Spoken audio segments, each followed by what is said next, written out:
Anytime you bounce up a racist and you hear them running them out, it have a whole set of people don't care what they're talking about.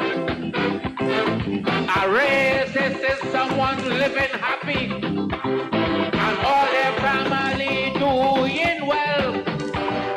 So race talk is really not for people in the ghetto catching hell. Now tell the racists, sufferers don't care about color. Sufferers don't care about race. Sufferers don't care who migrate from where or who living in who place. Sufferers don't care who from country. Sufferers don't care who from town.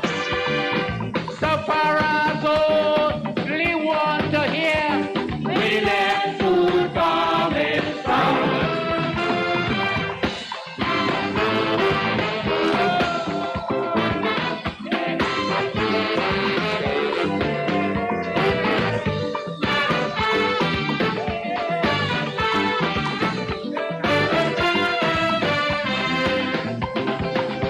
Get up early next morning, go down in the 10 yard.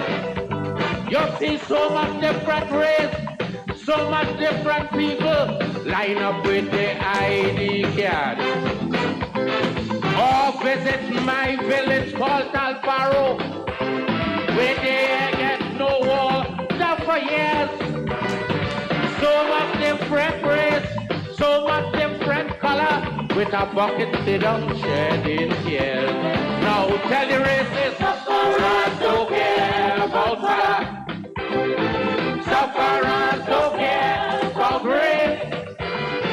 Sufferers don't care who migrate from where or who living in who place. Sufferers don't care who from country. Sufferers don't care who from town. Sufferers only want to hear what with their food coming from.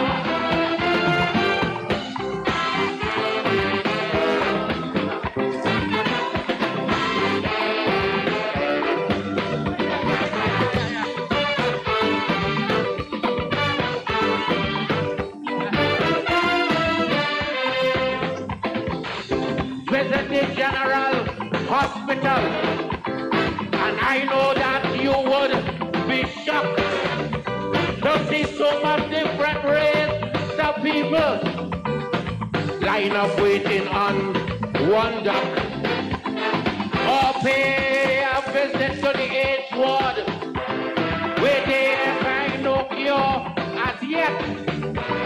People don't know the race, yeah, remember the color. All they know is that they're facing death. Now tell the racists, sufferers don't care about what? Sufferers don't care about race. Sufferers don't care who migrate from where or who living in who place. What? Sufferers don't care who from country. What? Sufferers don't care who from town. Sufferers only want to hear when their food coming from.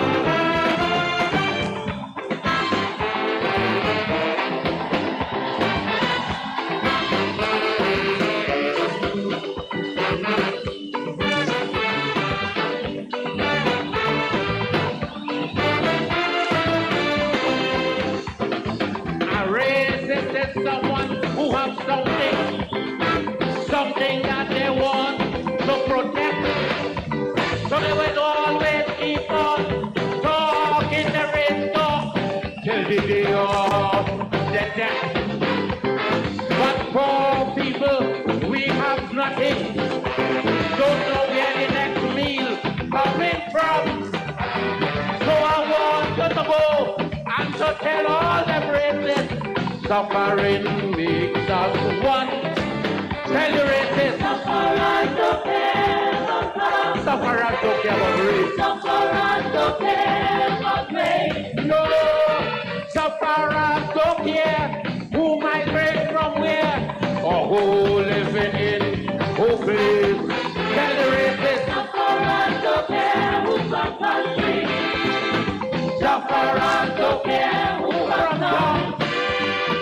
Sufferers only want to hear what the next food coming. One more. Sufferers don't care about fire. Sufferers don't care about rain. Sufferers don't care who migrate from where or who living in who place. Tell the racist. Sufferers don't care who's from country. They don't care who from town. Sufferers don't care who's from town. Sufferers only want to know. The next food coming. Love you. Sufferers don't care about race. Sufferers who migrate from where or who living in houses. Sufferers don't care who's from country. Sufferers don't care who's from town.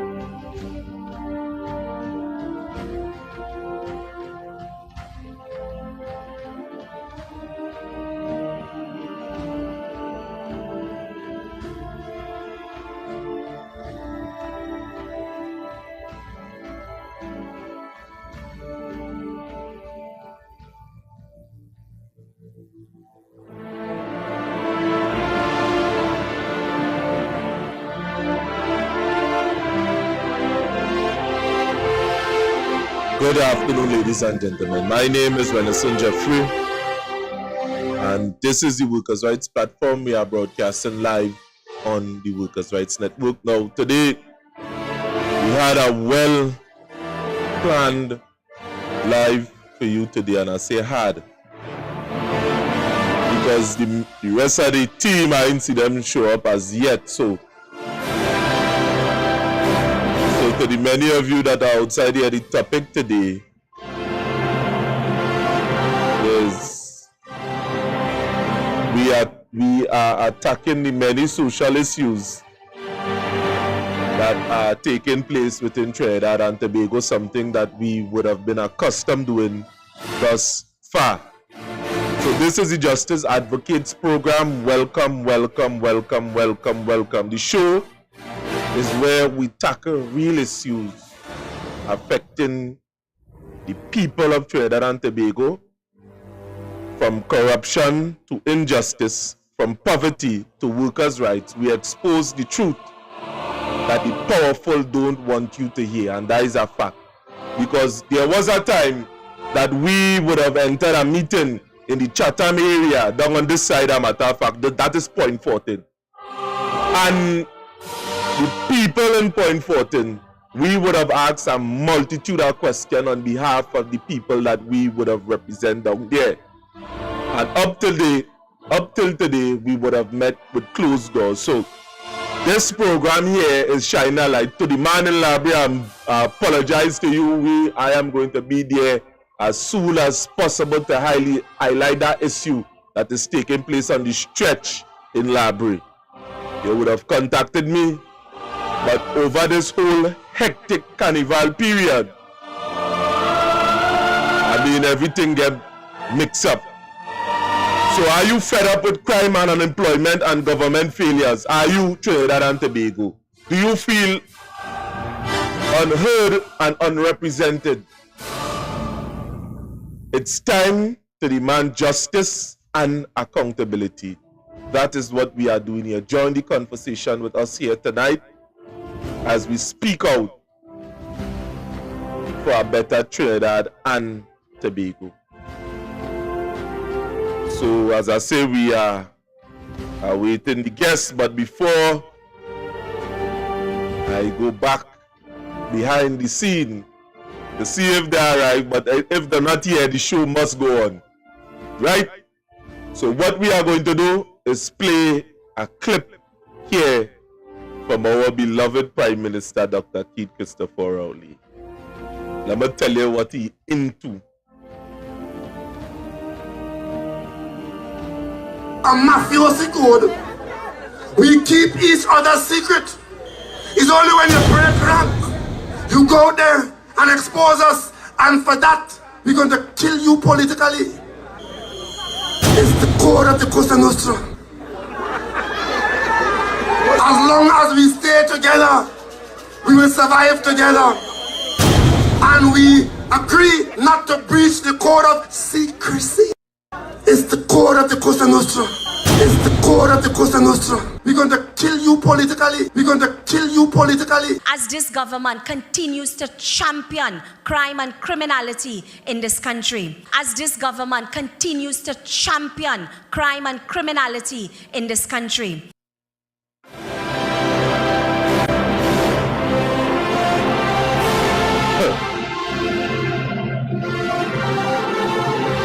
That is your government. So as I say, as we wait on the guests, there are many other things that we would like to play for you today. As a matter of fact, yesterday I was in the library area, and that tape would have dropped 7 o'clock today. And that tape was specifically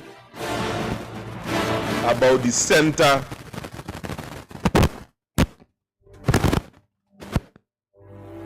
right.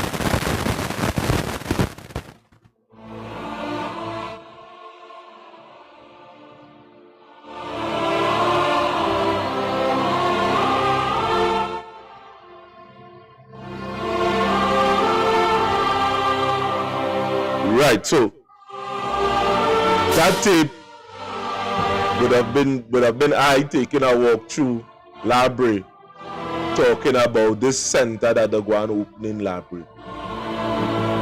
And this whole swimming facility on the junction. And what I am saying is that there are a whole list of problems that people are constantly talking about in library. These reoccurring decimal. How sustainable does that swimming facility, what problem that going on solve? Because we have a problem in the library area with unemployment, a serious form of unemployment, and not because of the factor that people are not, they don't have jobs in the area either, but it's the corruption and the nepotism that exists there. And what we are seeing is that we would have already talked about the industrial estate. There is Union Industrial Estate, the Alabitco Industrial Estate, and these two estates, the people of Library have been locked out from the area. And what we are saying is this. We talk about Randall Mitchell now. There is a problem that is taking place right about now with the tourism board by the lake facility, where NGOs, a particular NGO that have been locked out, that have been volunteering in service to the Ministry of Tourism. And what he would have said is that if the tourism board was paid, it would have cost them $20,000 a month. And what they are asking for, just a fraction, a percentage. And what we are going to do, we go try to get Quincy here live so we could talk about this issue specifically. But again, let me take one more time and see if I could see the guests on the next side, because I'm not seeing the phone, I'm not seeing them taking. So bear with me a little bit, Trinidad Tobago.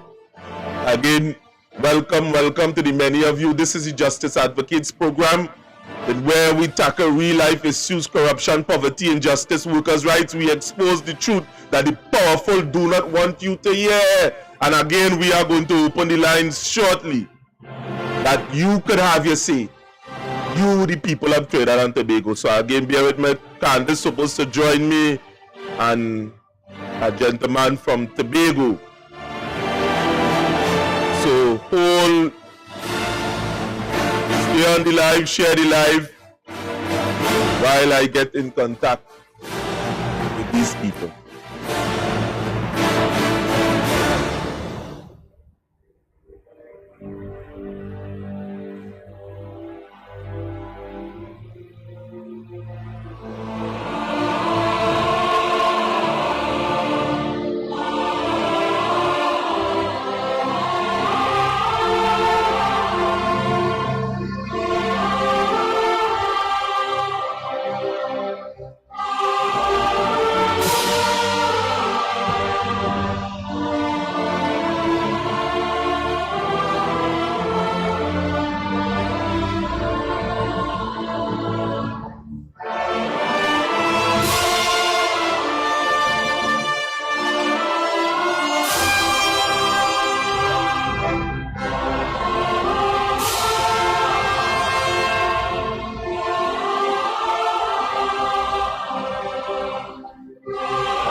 Right, so I am back. So just hooking up with the guests on them on the next side. So we have the first guest, Mr. Alonzo. So I see, right. We have Mr. Alonzo here.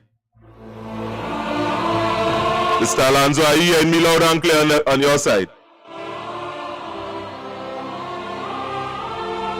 Right, I hear you very well, loud and clear. So I just let me put you up on the screen, seeing that I had to get the other guests here, Miss St. Edwards.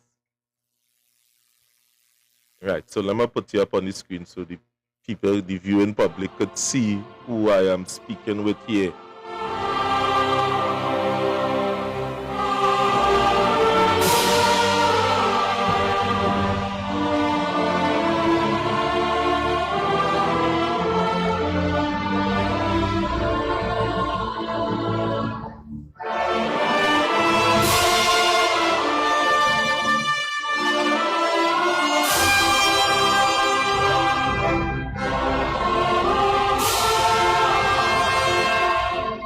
Right, so I hear here on screen Mr. Alonzo. So, just now, let me know this. I gotta see if I get Candice in a little bit. So, this is the first time. Sometimes, things as the first time now. So, we had a meeting in the Sandy Grande area, and we had a lot of discussion concerning many things. Just let the viewing public know who you are and introduce yourself. Let me see if I could work backstage here to catch Candice. Okay. My name is Wayne Alonzo. You're a retired guy, ex-police officer. Try to be the best citizen that I can of my island. Country boy, born and bred in Sangre Grande. Very passionate about the affairs of people's lives. I've always been like that from the age of 5 years. I could remember organizing my cousins for us to have our little Christmas party and saving our pennies, selling bottles. The whole idea of community, there is power in numbers. So I understood that at a young age. And I have morphed into this person that I am today, always seeking to give, always seeking to support, always seeking to enhance. And, it's my mission. Like I said, I'm fully retired, but looking at that video that Candice had exposed a couple of weeks ago in Toko Sangre Grande, it had a different kind of effect on me. And I felt the need to contribute to what I consider a growing demise in people's socioeconomic conditions. I tell people all the time that as a young man growing up in an environment where we consider the village raising the child, less was more. And what do I mean by that? I grew up without shoes. That was the norm. We didn't have much. 2 shirts to go to school for the week, one pants, and you go home in the evening and you get a bucket with water, you wash it, you hang it up, you have clean clothes the next day. But there was something about that period where there was joy and there was happiness because what we had was each other. Mm-hmm. So, I grew up at a time when I understood the power of numbers and the power of community.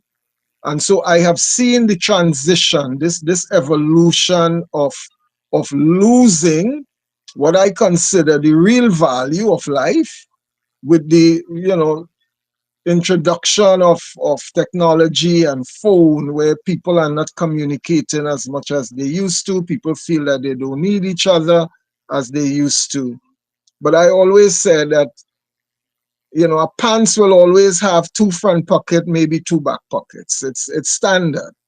And there are some values that are standard. There are some things that if we shift from it, it has a different kind of effect on our lives. And so, what I'm seeing now in the communities is while we feel that we should be growing in so many ways, but we are really dying. You could say physically, but we are dying emotionally, spiritually, morally. We are dying. And what would it take are those basic principles that I just espoused. With less, we had more, which was that community spirit, that sense of camaraderie, the love, the sharing, the giving. I think if we can add some of that back to communities, we could start to impact on some of those dying values, the morality, the spirituality, the communication, and those Mr. Wayne, things. Let me interrupt you a little. Candice, you're on live. The camera is watching you, and just as always, I know you're in the back. We had a little technical difficulties, so Mr. Wayne, I hate to interrupt, but Candice, introduce yourself, and Wayne can pick back up where he started off. Mr. This Wayne. Is live. I understand. Wow, pleasant good night, everyone, and welcome to the Workers' Rights Platform. Wow, it was so overwhelming for me because I'm trying to get onto this thing, they're very busy here. But welcome to the Justice Advocate Program. I am your host, Candice Edwards. And let me reintroduce Mr. Wayne Alonzo. Mr. Wayne Alonzo, I do apologize for the technical difficulties. You know, when something good about to happen, you know, it's have obstacles. So, to my viewers, pleasant good night again. And we have a guest with us, Mr. Wayne Alonzo. He's here with us for us to discuss the issues that we are facing, not only in Trinidad and Tobago, but mainly in the area of Toko Sandy Grande, where he was born and bred, I myself. And we both share the same concerns, you know, and we are here to discuss about what's taking place. So again, sorry for the late, you know, communication. And Mr. Alonzo, you could go ahead. Oh, well, you know, we were talking about, he was asking me to introduce myself, and I wanted to start from the age of 5 years, come back. So I was able to do that in 30 seconds. So I think we can go into some conversation. Yeah, not much Yeah. of a life, you know, very short. And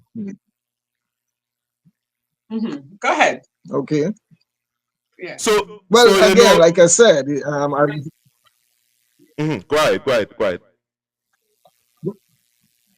Um, I think I covered that part of the question, which is, you know, to introduce myself. Growing up in Sangre Grande at the age of 5 years, seeing that transition from this village sort of environment where the village raised the child, you know, countryside.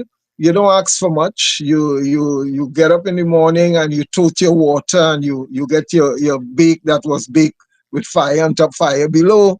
And once that is done and you do your chores, you know, you head out to the bush and you hunt and you bathe and you just have good camaraderie with your neighbors, your cousins. And that's how I grew up. So I understood the power of numbers in that with less we had more. Meaning I went to school without shoes, but we felt empowered. You know, my brother once said to me, I never understood that I was poor until I became a man and was able to purchase my first pair of shoes. And, you know, so that is a sort of oxymoronic position. How do you qualify poverty?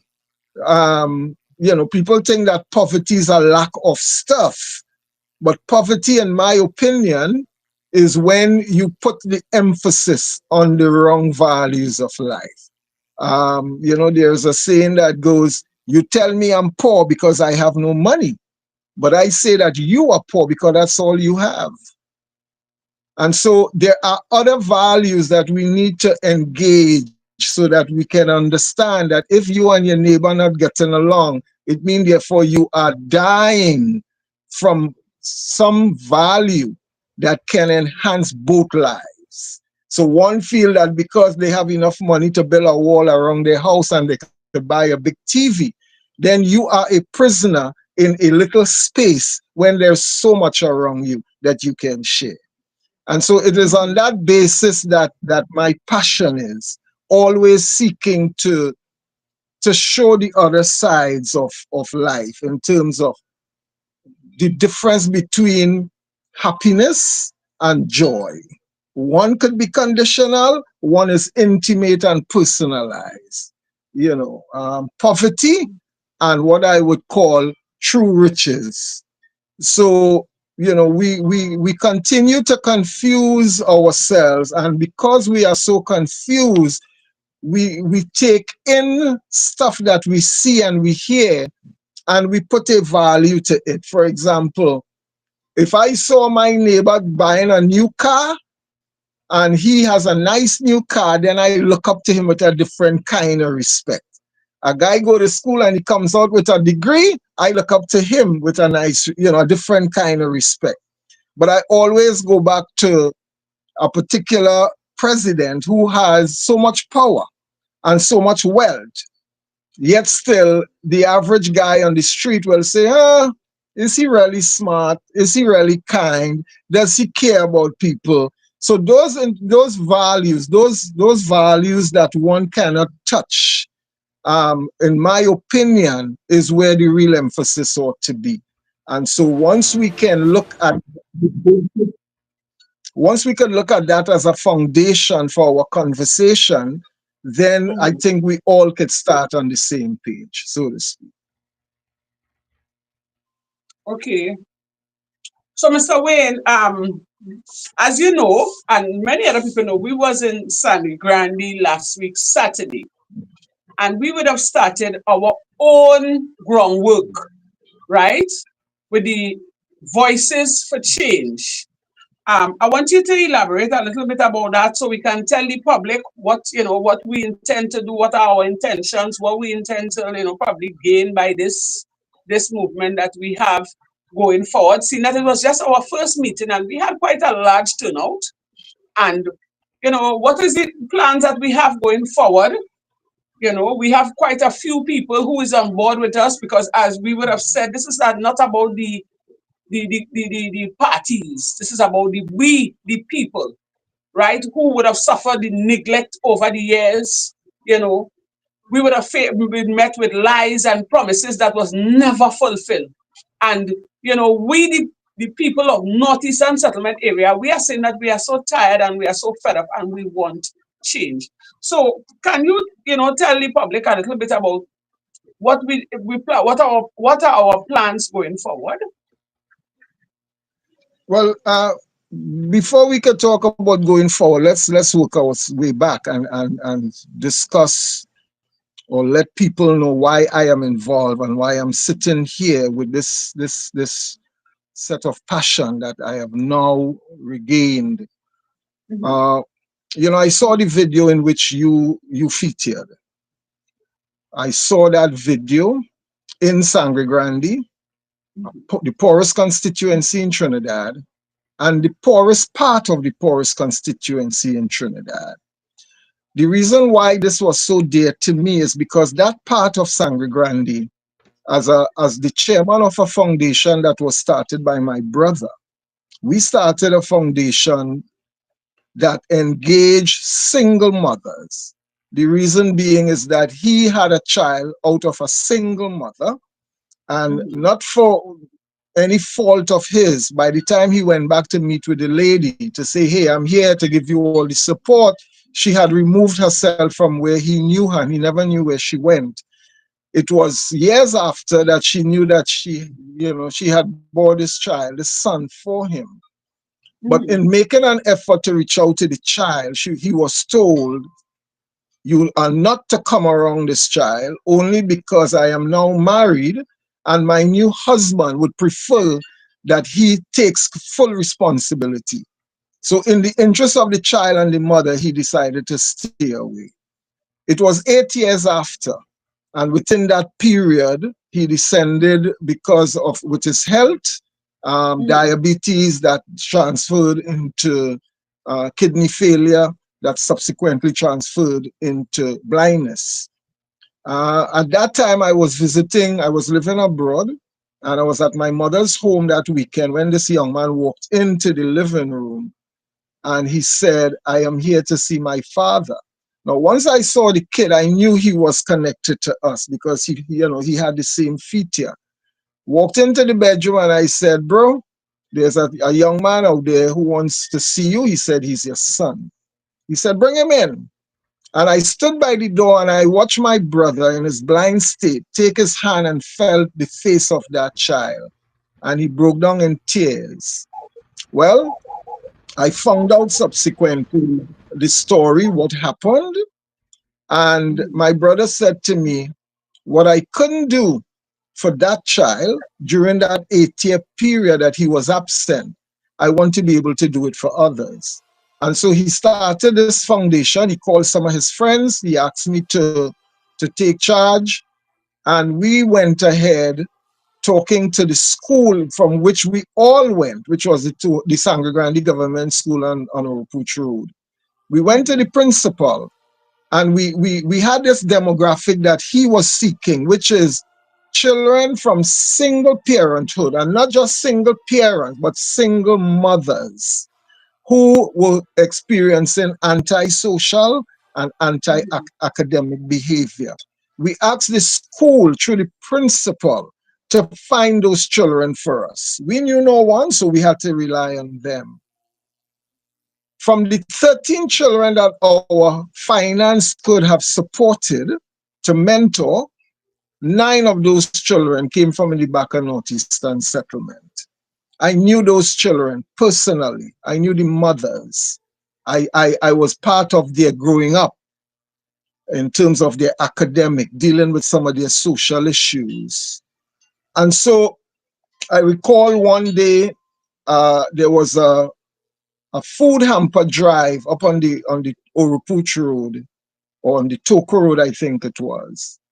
And one of the parents called me and said, Mr. Alonzo, we heard about this. It's coming close to Christmas. We do not have the kind of food so that we could cook for those children.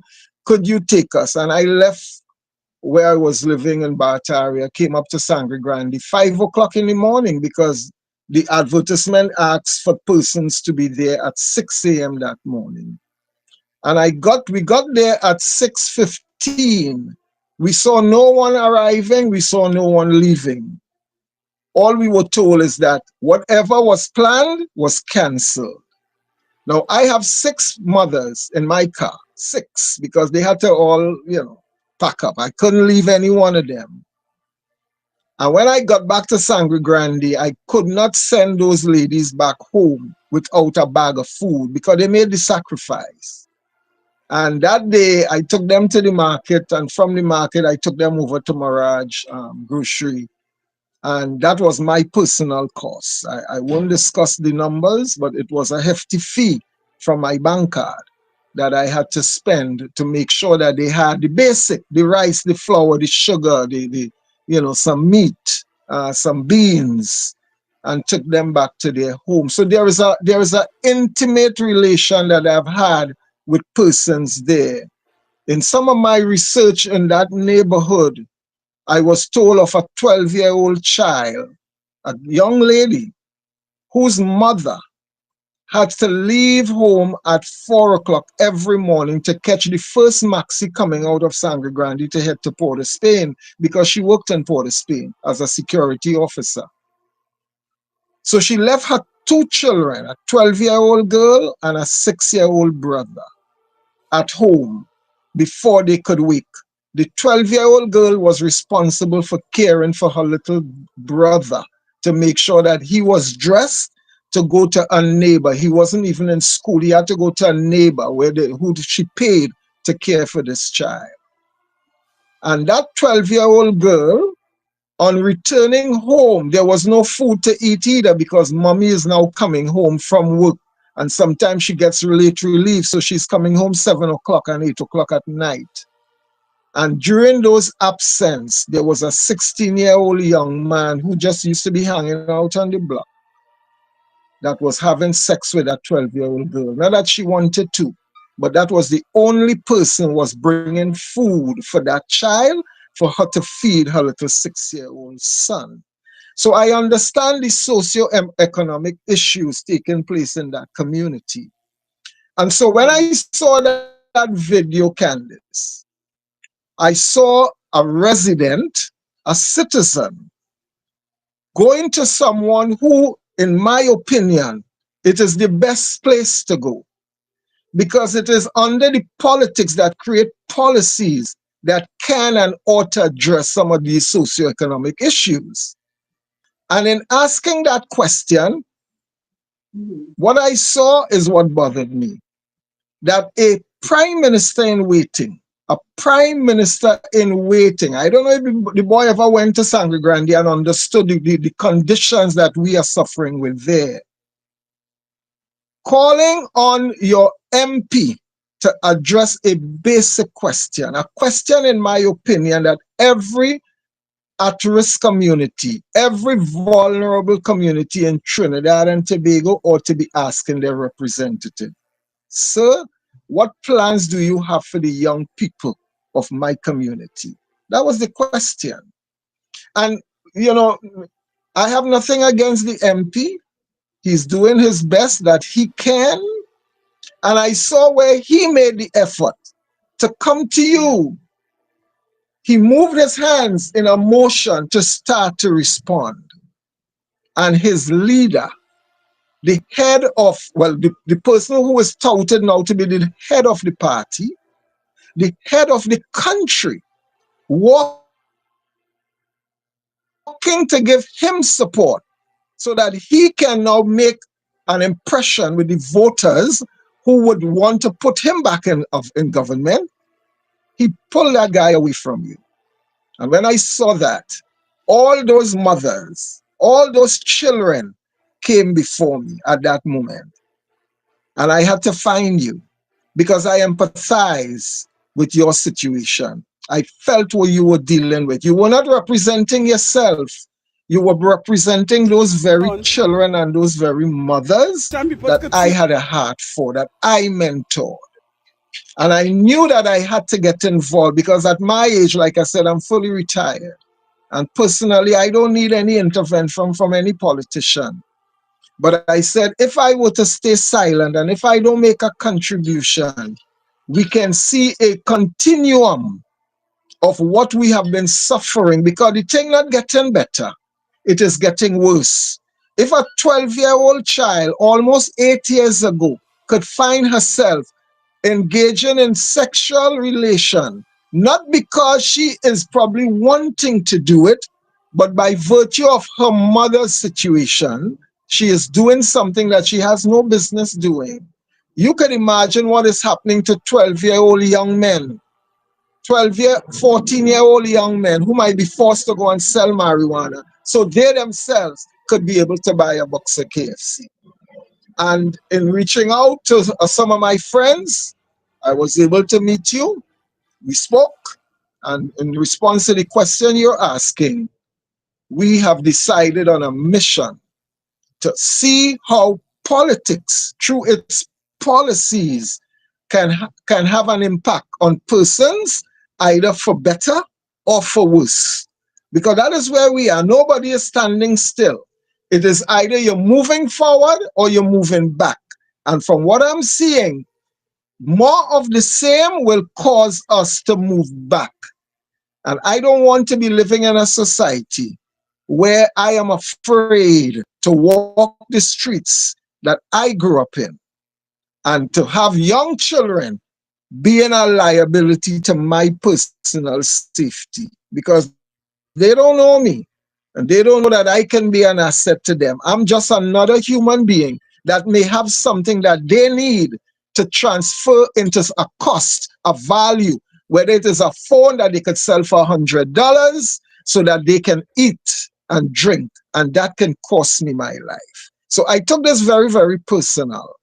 And so we have embarked on a mission that I believe will have to look at how we can change that issue of socioeconomic degradation in that community for the betterment of all. Yeah. Right. So, Mr. Wade, I was so happy when that glorious morning I got that phone call from you, because let me tell you this, when I saw well, I didn't even know Mr. Manu. I saw the group of people in red t-shirts, the PNM walking, coming down in the direction of my sister. And I just, I said, look, let me go. I needed to find out because I am a mother of 2 boys, right? And I am on the ground. An incident would have taken place way back where I would have carried a journalist, a news reporter guy up in the back up there to do some interview with the young men and them. And they had quite a lot to say. But while they were being interviewed by the gentleman, I was looking at their faces, right? And certain conversation, things that was mentioned in that interview.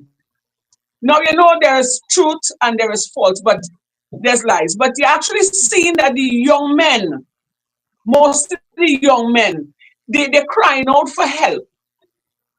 And that stayed on my mind for days, for nights, for months, for weeks. And I am saying to myself, these young men need help.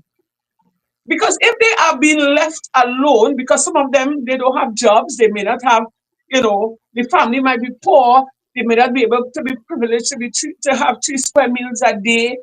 And if they should fall into the wrong hands, what will take place? And that played on my mind for months. That when I saw the MP, well, I didn't see him yet. I saw them coming, so I went and I made my way to the crowd. And I said, well, all right, I may be able to see who is the MP. I heard his name, but I've never met him before. So when I asked the question, I said, who is the MP for Sandy Grandy? They said, look him there. I said, well, right, let me go and ask him the question because I want to know. Because the youths and them, they came to me. I didn't go to them. And they were saying, Miss Candice, we want jobs. We could go to a little trade school. We could do a little, a savannah in the back there, a little, what do they call it? Where they just, they could go and have classes and stuff. We are being left out, and we want something to do, and nothing are coming. So that's why I decided to go and ask the MP that question, and only to be met with scorn and embarrassment. And to be honest, Candice, mhm. What was the thing that really got me looking at this from a political perspective is that this Prime Minister in waiting. I mean, let's talk about that title. When you understand the power of a Prime Minister, not just in Trinidad, but in the Caribbean, right? A Prime Minister in Trinidad holds ultimate power.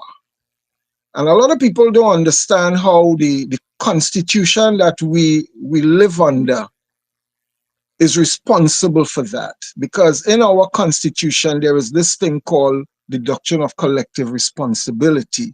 I was talking to a lawyer and he described it as a constitutional dictatorship. What does that mean? It means, therefore, that an MP or a person who works as a minister who is in the cabinet of Trinidad and Tobago that is responsible for setting policies and coming up with programs for the development of the country and the use of our natural resource that is bringing the revenue to the benefit of our lives. That person cannot go into that cabinet and make demands for their respective area or their respective constituency unless it is blessed by the Prime Minister. Anytime you resent, anytime you feel that you can push back at decisions in that space, it is grounds for you getting fired. And so all ministers have to toe that line of I am the boss, what I say go. Now we've been living with that constitution since independence. It is a power that has been vested to the Prime Minister. Let me tell you why. Because the Prime Minister selects the president. The Prime Minister selects his senators, whether we call them independent senators. Now, how independent can you be if you are selected? Because if you are selected, then you have to pander to the whims and fancies of the person who's selecting you. So the senators, the independent senators are there to seek the interests of the people. They are the medium. They are the centrist thinkers. They are the ones that ought not to be beholden to any party. Their vote is what determines the final decision in Parliament, the independent senators. So I use all that to go back to what disturbed me most, that this Prime Minister in waiting, who everybody know is a super minister, he's the minister of all. He has been, wherever the Prime Minister, the existing Prime Minister go, he is there. He must know that Northeastern Settlement and environs, call it Babwande or those other communities, is one of, and if not the largest squatting community in Trinidad and Tobago. I know because I've been around there. That community has been adopted by the Land Settlement Agency, an agency under the auspices of the Housing Development Corporation, which is a state agency. And so it is now the ministers, the government, who sets policies and programs and activities for the development of that community. So you have roads to build, you have box drains to build, you have houses to build, you have a big sporting complex that was started there so many years ago that could now be enhanced to the development of the people. And so that minister in waiting had so much of information that he could have given to you if he wanted to take over the response from the MP. He himself could have responded to you. What was so discerning is that he saw a camera in his face, Candice. And with a camera in his face and all the information that is before him, what did he choose to do? Walk away from a voter, walk away from a resident who is living in the poorest constituency, an agriculture-based constituency, and by extension, the poorest part of the poorest constituency. It was very worrisome on my behalf to see that. And so what I saw was arrogance. What I saw was disrespect.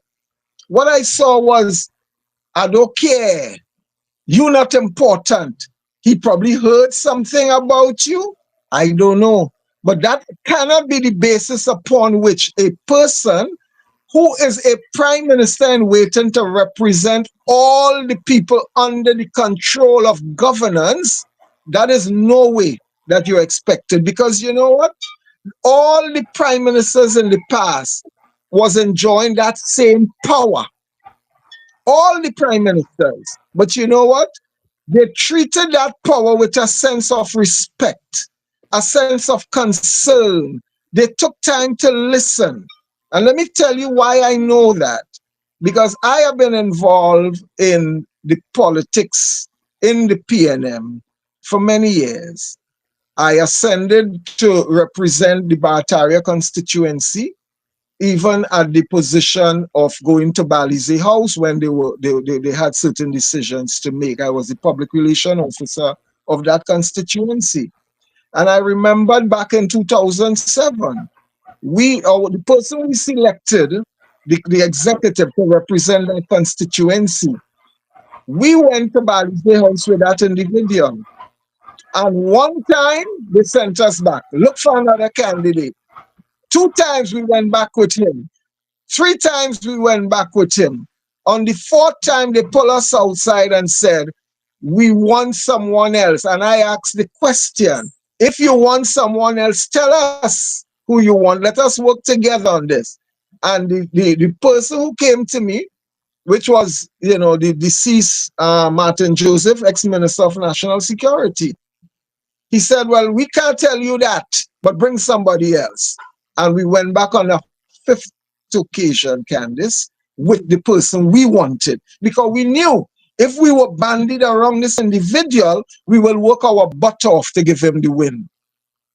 When we got to Balize House, the Prime Minister then, God bless his soul, Mr. Manning, looked at him and said, if you know you wanted to represent national politics, why did you make me put you to be the chairman of the regional corporation at the time? And in his good political response, he pointed to us. He said, sir, it is not me, it is them.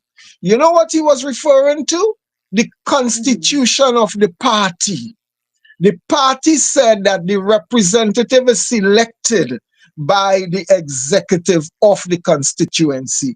Powerful constitution because it is a ground-up approach to governance. It is the party groups that selects representative to the executive, and from the executive you have 2 people who go to Balize House in general council. Mr. Alonzo, some of the people are saying, who is this person that you are talking about? Because apparently like you decided to talk in code this afternoon. This was Mr. Joseph Ross. He was the person that we went to Balize House with, right? Mhm. And so Mr. Manning had the same power like the present prime minister has. He could have shun us, he could have buffed us into shape and say, we know what we want, go and get somebody else. You know what he did? He acceded to the Constitution. And I looked at him and he took a pen and he started tapping on that table. And his last response was, well, if this is what the people want, the people get.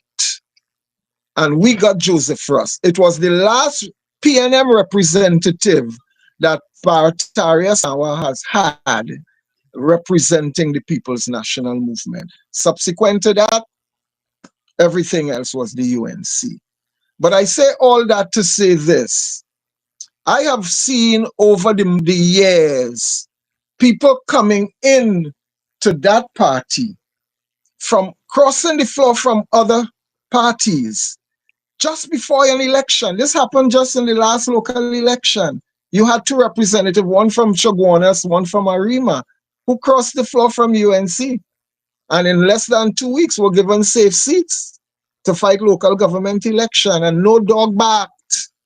There are people who are well qualified, who has been there in the trenches of that party for years, who have been working in and out of government to build back the institution, and they have been bypassed. And so what I've seen is a pattern of this autocratic, insulting, disrespectful approach, even to your own, the very people that you are relying on to give you that power, disrespecting at every level of the voters, from the fellow who work in 10 days to the unemployed, right up to ministers of government being buffed into shape. And it is very worrisome. We can't run a country like that, where one man determines the fate of 1 point something million people. Nah, can't work like that. So that's my concern there. And you know, the thing is this, from the way how they would have treated me when I asked the question, and he was the one to touch Monroe on his shoulder and say, come on, let's go. And they walked off. No, Monroe stood up there. He was about to answer. And that is when Mr. Stuart Young would have touched him and they walked off. I felt shame, as I said before. And then I got angry. And I started to ask them, I said, actually, a question. Why am I supposed to vote? Put my finger in red for the Balize, right? I am all your employer. You all are seeking employment from me. So what all they feel is just to walk through the neighborhood, play music, shake hand, and just go about all their business. You all have to sell all their stuff again. You have to tell me what business all you have in store for the youths. And they didn't care to answer me. So I am saying to myself now, is this somebody I want to represent Trinidad and Tobago? Because Mr. Stuart Young, he's the minister of everything. They start calling him the minister of everything now. Because I don't know you. I know the Mr. Roger, although I never met him, but I would have heard his name. So I was glad to see him, and I went to him to ask him a simple question, and they walked out. And to be honest, Mr. Stuart Young, to me, seems to be a very cool individual. And my honest opinion, he as Prime Minister of Trinidad and Tobago, I don't know how that happened, you know. Because he does not seem to be a person that shows emotions. You have to care for your people, the same people that you want to vote for you to put you back in power. You treating the people just like how Rowley does treat the people. You buff them, insult them into submission. So people frightened to come forward and ask a question. You understand me? That is so wrong. You need us. We need whatever government is there to put things in place for us. And they're showing you blatantly that it's their way or nothing at all. So we, the people, our opinion, our voice is null and void. And I consider that to be a disrespect. Well, it seems as though it's a character issue for real, because I saw a video that probably would have been aired prior to your incident, where a Yes, with reporter. Akash. Now you must realize that reporters are the ones who ask the hard questions on our behalf. They have access to the Right. public officers. We may not. And so they represent us, the people. They report Yes. the information and put it on the news media, print media, so that we can get information on time. And this particular reporter walks up to Mr. Stuart Young in Parliament with a camera in his face again, Candice. And I did not hear the question that was asked, because the camera probably was a bit muted. But I heard when he walked up to the mic with a sort of attitude, and he asked the guy, what question you have for me? And when the person asked the question, his response was a big stoops. He put his face in the mic and stoops at the man and walked away. And I'm thinking, there is a camera in your face, bro. You're in Parliament, the people's house. That ain't your private room. That ain't your home. This is the people's house. You are there to discuss the people's business. That reporter has a right to be there and a right to ask those questions. And he stoops in the mic and walk away. So what I'm seeing is a character flaw in the brother. And so this guy is now going to lead. If you could do that to a poor person in Toko Sangre Grande and one reporter who is acting on our behalf, what's going to happen when you lead in 1.4 million people? Is this too much for you already? Well, nobody would be able to have a voice. You would not have a voice. It's their way or nothing at all, or the highway. Well, right? Yeah, why I see that about this But whole situation. Candice, we can talk about. Go ahead. Yeah, why I see that. You see that about this whole situation. There is where the question comes in here tonight concerning the people that are viewing the program outside there. To the general public, is that what you want for a prime minister in Trinidad and Tobago? Simple question. Is Stuart Young the person that you want for prime minister of Trinidad and Tobago, and he constantly showing this disregard at the lowest? Because at the end of the day, it was said in a quote, a matter of fact, watch how a man treat with power, you know the heart of the individual. Is that what we want for a prime minister in this country? The lines is open, 333-2176, as you can see on the banner. So the many of you that are outside that are fighting to get in, the lines are open. You have to call directly 333-2176. I'll hand back over to Mr. Wayne Alonzo, the Brian Lara of politics, and Candice Edwards, the one that stopped this want-to-be prime minister, who was gifted, a matter of fact, with a position that he don't deserve. I saying that. So if we want to send our lawyers, he don't deserve that position. And at the end of the day, let me say something here, because as I say, or you get me emotional. This man that they call Stuart Young stand up in Parliament and would have disrespected a woman.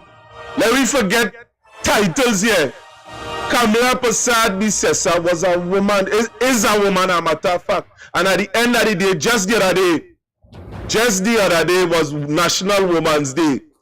And because I had some information on a particular woman, I decided to cancel the show, and that is to show you how much respect I have for women. And we are seeing a man that is supposed to be an exemplar of the highest office of the land, and where children watching old people, young people, this would have been recorded in the annals of history. And this is where we the people must take our stand. Is that what you want for Prime Minister at the end of the day? Pauline Nancy. So Mr. Alonzo, Ms. Candice Edwards, I know you have fire within your belly, within your heart, within your lung, because on that day when it had that tongue meeting up there, I could have feel the spirit of Almighty God running through there. I just didn't say nothing. The wording that Alonzo would have said, it would have touched me. So we had a personal conversation after. This is some things that need to be exposed. Oh, don't give me that. When we say the voices are changed, I want to hear it from your belly. I want to hear it from your heart, from your core. Candace, come now, man. You lost the fire. So much of time you hear all the time. I hear in here you come now, man. Don't tell me election come and you just come. Candace. Yes, sir. I was so happy when Mr. Alonzo reached out to me because I know deep down inside I have a lot of fire inside and I have a lot to say on behalf, not just of myself, on behalf of the people in the northeastern settlement area, right? And environs, because I was born and raised on the Foster Road and I came across on this side, the northeastern settlement area to live. So I would have made, a connection with the people in the neighborhood, right? And after that was said and done, when I met them and I asked questions and they walk off, I keep asking myself, is this it? Is this it? This is as far, is this the furthest I am going to reach? Because the people still crying out, The people need things, the youth, especially the youth, because they are the one being murdered every day. And we have a lot of murders in the back here. A lot of the youths, they turn into a life of crime. Candace, When but the that is drug from man the get same. hold of them. That is from the same precedents we end up doing in northeastern settlement. Because I could have talked about what I fed up now with. There is some information that going to be released this week. I ain't playing with her. Candace, don't stop me. Because that was the same precedents we would have end up in the northeastern settlement there, where these police officers was playing the fool. And we ain't talking about all, we talking about just a few. So it have crime and plenty crime that taking place. Just the other day we would have heard somebody get shoot up right outside of our establishment. But continue, Candace, continue. Right? So I was like, is this it? Is this it? Because come on, as a mother, when one mother cry, is all mother crying, right? And then there was a incident that would have taken place on the street behind me, and then when I saw that haunted me for months and months that haunted me, and I went to lend my support to the mother, to the family, to help them in their grief, and I keep saying to myself, we need a change. We need betterment. True. We're not asking for millions of dollars. We're not asking to be rich. We're just asking to be safe. We're just asking to be able to provide, get the youths involved in activities, to hold on to them, because we are the adults. We have to guide them. And if we continue to leave them to go astray, what would happen to them? So when Mr. Alonzo contacted me, I didn't care who he was. I listened to him. I said, I called the same Mr. Renison. I said, Mr. Renison, a gentleman by the name of Mr. Wayne Alonzo called and he wants to meet with me, XYZ. He said, well, all right. Give him the opportunity to. And then we started talking over the phone, and then we met Saturday for the first time. And the energies connect because this gentleman, he shares the same views that myself and many other concerned parents in Northeastern settlement share.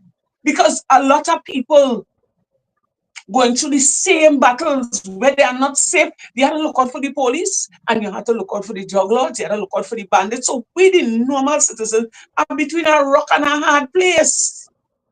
Right? And then you turn to the government, they walk off on you.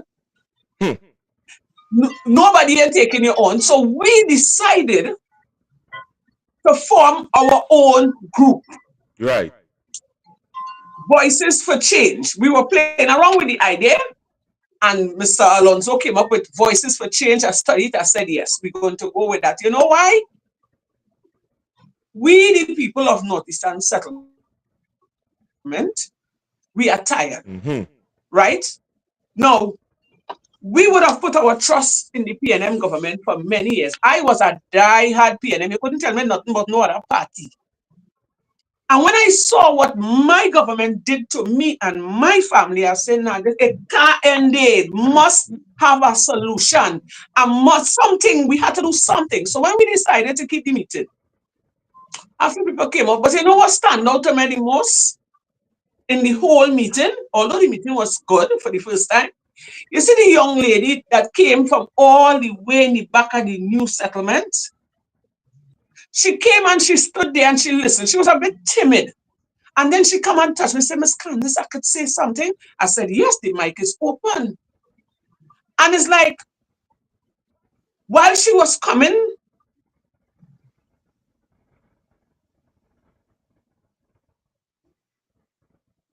Candice, Mm. you see, Yeah, it seems like she's having internet issues. you see, sometimes these things does happen, you know, because I know from the time your tongue do one next embarrassment, so you must be sent up pajamas. Yeah, son. So, Mr. Alonzo, we here on the platform. And why I see Candice questions were relevant, she from that area. She from the area, she living in that area, she from there, she know many of the people there. Many of the people there does reach out to Candice. And what I am saying is this, to walk off on somebody that from the area and you're coming to sell yourself to the people of that area, that within itself is an oxymoron. Because at the end of the day, it's supposed to be you as the Prime Minister in waiting. Every concern of every citizen supposed to be your priority. You would have talked about Patrick Manning. Patrick Manning was a statesman. When he would have said that in an interview. A matter of fact, his wife would have said that in an interview. When he would have lost, the PNM would have lost election in 33-3. That was in 1986. He would have put on his shoes and started walk all through Trinidad and Tobago and try to find out some of the things and the claims and why PNM lost to that huge amount. And he would have listened to the cries of the people. Now we could go straight back to Jack Warner. Jack Warner, people would have cleaved to Jack Warner up till this day because he would have boasted of a work ethics that I could see up to this day that no minister have even come so close to. He say he get up 5 o'clock in the morning and go into the office and sit down and Let me listen correct to the you. concerns. 3 o'clock. 3 o'clock. 3 o'clock, because I visited him one time in Shogunas, and at 4 a.m. Jack Warner was there present, ready 4 to a.m. meet with people. Wow. That is what you call service. Wow. And for Stuart Young to walk off on a citizen of Trinidad and Tobago who at the end of the day vote him in, who at the end of the day, even say if you don't come to vote here, when you're Prime Minister of Trinidad and Tobago, and to walk off on somebody that shows something about the man heart. Am I back on? Yes, you're back on here. We see that Right. loud and clear. I didn't know what was taking place. You know, Mr. Reneston, they love to do that to us. They like to send out the jammers to jam us. Yeah, but Stuart Young don't want no more embarrassment because at the end of the day, No. But you see, listen to Mhm. me. It ain't nothing about you want no more embarrassment. You already embarrassed your whole self. You've been doing it. And if we should put this man in power, we have more embarrassment to get. You understand me? So let me finish where I left off. And the young lady, she came to me sad and she said, Miss Candice, I could say what we want. And I say, yes, this meeting is about you, the people. And she started to elaborate and say what it is they need. And she talking on behalf of this neighbor. She called the neighbor name up. Like she alone was coming because you know you have a little rift that some people can go here and some can go there. But they knew that she was coming and they would have told her. So much less if Mr. Alonzo, if you and I and the rest of the team that we would have selected go into that area where they can come out and meet with us, you know how much groundwork we could do. Because there are a lot of people waiting to talk to us. You know. Even this afternoon when I was coming from work, a woman meet me. She said, girl, I missed out on the meeting. I came home late from work. But when are they having the next meeting? You understand? So the word start to spread.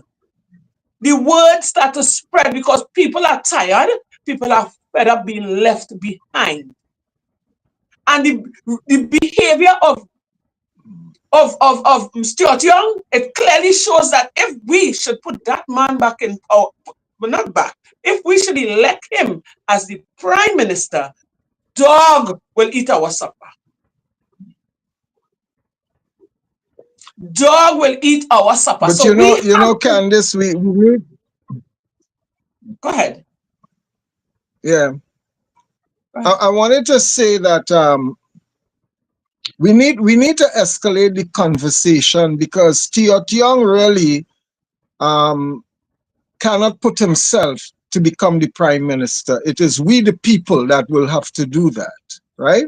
So I think we need to start focusing on who are these people that will now elevate him to the throne, because we are democracy. You see, the thing is, Mr. Alonzo, let me stop there a minute. You see how this government moving bold face?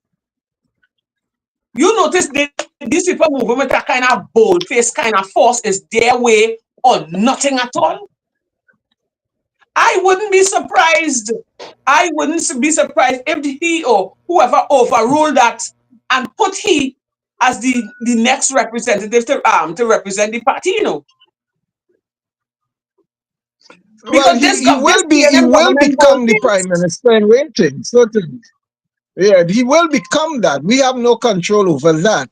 Yes. You know, let the powers that be and the lawyers and they deal with, you know, all those constitutional issues. What I'm referring to is that in a democracy, you have to vote for your leaders, and who make up the voting population is who we need to focus on.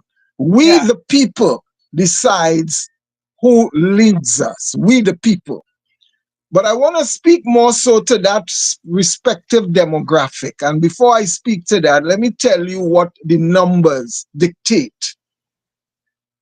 At any time that the PNM wins an election in Trinidad and Tobago, the PNM must be so favored by the majority of the voters that support them that gives them the win. Anytime any party beats the PNM, that party also requires a percentage of the people who would have supported the PNM to cross the floor. We saw it all over. We saw it in 1986 with the 33-3. We saw it in 2010 when the UNC won. We saw it in the case of Basdeo Panday when they had the 1919 split, and he was given, you know, that opportunity to lead us. But it takes some of us, and I always tell people, I think we have more patriots among the PNM voters. You know, we call that concentrated base sycophants. So there is a percentage of sycophancy. There is a percentage of the ones who have to vote because of their affiliation to the party. But there is also that middle, the ones who are centrist in their thinking, who are not so affiliated with the party, but they are more concerned with the policies that affect their lives in the country, that they would more discuss the policy issue and determine who is best to lead me during this dispensation, whether it's the next 5 years. They don't look at race, they don't look at gender, you know, they look at policy. And I think there are more people who probably would support the PNM in that regard, that will be willing to transfer their interest to another party to do that. But here the concern that I have, and I would reference what happened subsequent to your situation. When I visited home, and I visit home as often as I could, because it's that place, that main road in Grandy where I could reconnect, you know, and feel a sense of child in me, and you know, meet some of my buddies and have those childlike conversation about the way we used to be. I remembered seeing and meeting a childhood friend of mine right there on the main road in Grandy. And we were talking about it. Now, we have good conversation, and all we talk about pretty much is politics, because politics affect our quality of life. And for the last 4 years, my friend talks the PNM. Not me and them. Look at me. I can't get a 10 days. Look at me. I'm struggling and whatever. And I remembered his daughter, who happened to be on that same walkabout with you, made a comment. Well, she was wrong because the minister of youth was in the walkabout. So she could have asked him. And I had to correct her to say, the reason for having a member of parliament to represent your constituency, the constituency is made up of individuals that you are representing. So you are the one that goes to meet with the line minister to take the respective concerns of your constituent. So if I need a house, I go to my MP, he goes to his peer in parliament or in cabinet and say, listen, I have a list of 10 of my constituents who need help with this area or that area, as the case may be. That is what he does. That is why you went to the MP. You don't have to know the Minister of Youth. That is not your business. Your business is the MP. Yes. But here's the bigger problem that happened that day. So I turned to my buddy and I said, what say you about that incident? And his response was, well, my daughter get through with a little house grant the other day, you know. So you see me?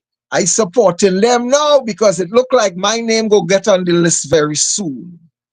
And Candice, I think that was really, I was so pained. I was almost moved to tears, really. I was moved to tears because, you know, we are of the same age. We are at the retirement age. We are pensioners, as it were.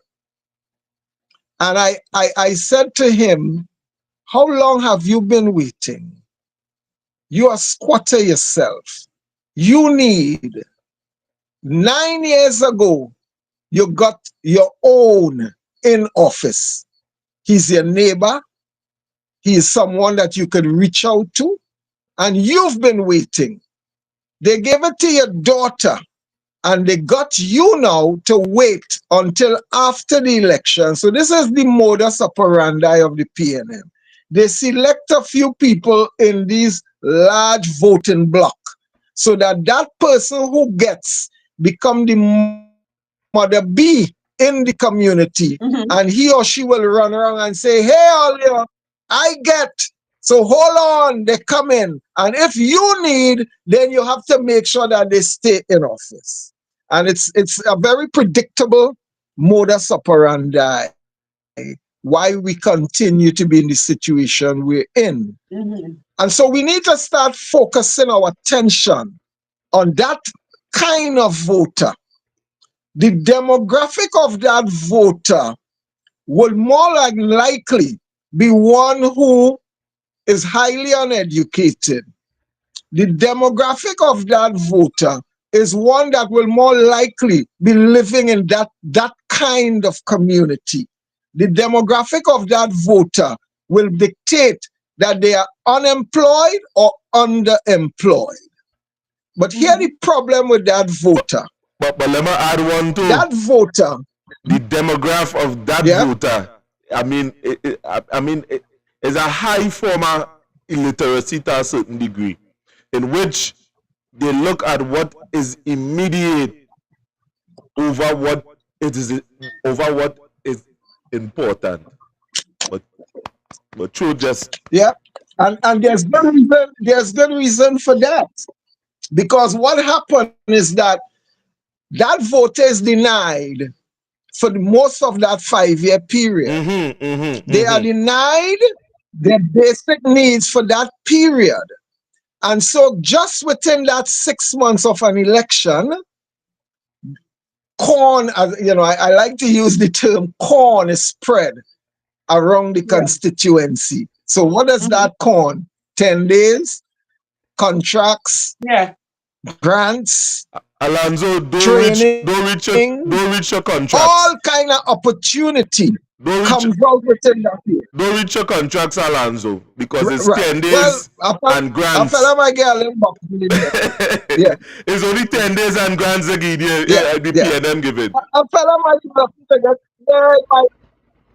he might get a little box drain here and there, as the case may be, a $50,000, $100,000 contract. Yeah, but most of that is preparing. So they might say, hey, look, we have this list of opportunities coming and sign up. And this program may not kick off until so and so, but at least you're on the list. Yeah, but my thing is this, huh? It is really. My thing is this: people have to. Yeah, go ahead, Ken. People have to learn to be aware of these kind of strategies. You know why? It's 10 years this government in power. You know, 10 long years, 9 years and some months, and they haven't been doing nothing for the people. Why now at the 99th hour? Why no? Why no? I want to know why no. Y'all had 9+ years to give people contract, create employment for people in the neighborhood where they live, put things in place for them. Why every time when it's coming up to election, that the time they want to give you a food card, they want to give you a grant, as you say, they want to do box drain, they want to give 10 days. Why no? Why no? And that is my thing. People have to learn to be aware of this kind of strategy. And I consider that to be nigger strategy. You see, the way how these people have we, the citizens of Trinidad and Tobago, down. They have us down as we are fools. Our Prime Minister said so, you know. He said Trinidadians are stupid people. And he's right. That's the first thing he ever said, and I agree with him. You know why? Because it's year in, year out. They come in with the same strategy, and we, the citizens, we buying into it. And I am saying no more. Because everything this government has done is beneficial for them. We, the citizens, not benefiting from that, you know. All right, some people say they give we NAPA, they give we SAPA, they do. What they're doing for us? What they're really doing for us? The man on the ground, we just want to be able. We just want to be able to take care of our families, educate our children, live a comfort. No, we all can't be millionaires, you know. We all cannot be millionaires. But if you put things in place for the citizens, people wouldn't be so disgruntled and quarreling and all these things wouldn't be taking place. You know, you see, but they keep neglecting us. And they're telling themselves when coming close to election, as you say, they will give John a house in Road 4, and John go spread the word, and John go tell them, hold on. And whilst John holding on, you say, well, I have to vote them back. You didn't get it then, and you certainly ain't go get it. No, we have come out of that mindset, you know. And that is how they keep winning back the votes from the citizens of Trinidad and Tobago, you know. And we are saying no more. Because while they live in lavish, comfortable lives, them, their family, and their friend, we are the ones suffering. They do not and the assignment is so easy, you know. But you see, they're so full of greed. And they're on their own self-gain. They neglect us. And that's why I try to push into the minds of the citizens of Trinidad and Tobago. We are their employers. We can make the change. You understand? We can make the change, but it's just that some of us are afraid. We are afraid. As I told them before, go ahead. You see, at the end of the day, Candice, it's the psychological gymnastics in which these parties and them use on people. It's something that have been studied. Don't get up, you know. This thing have been studied in time past. Very few people are able to see long-sighted.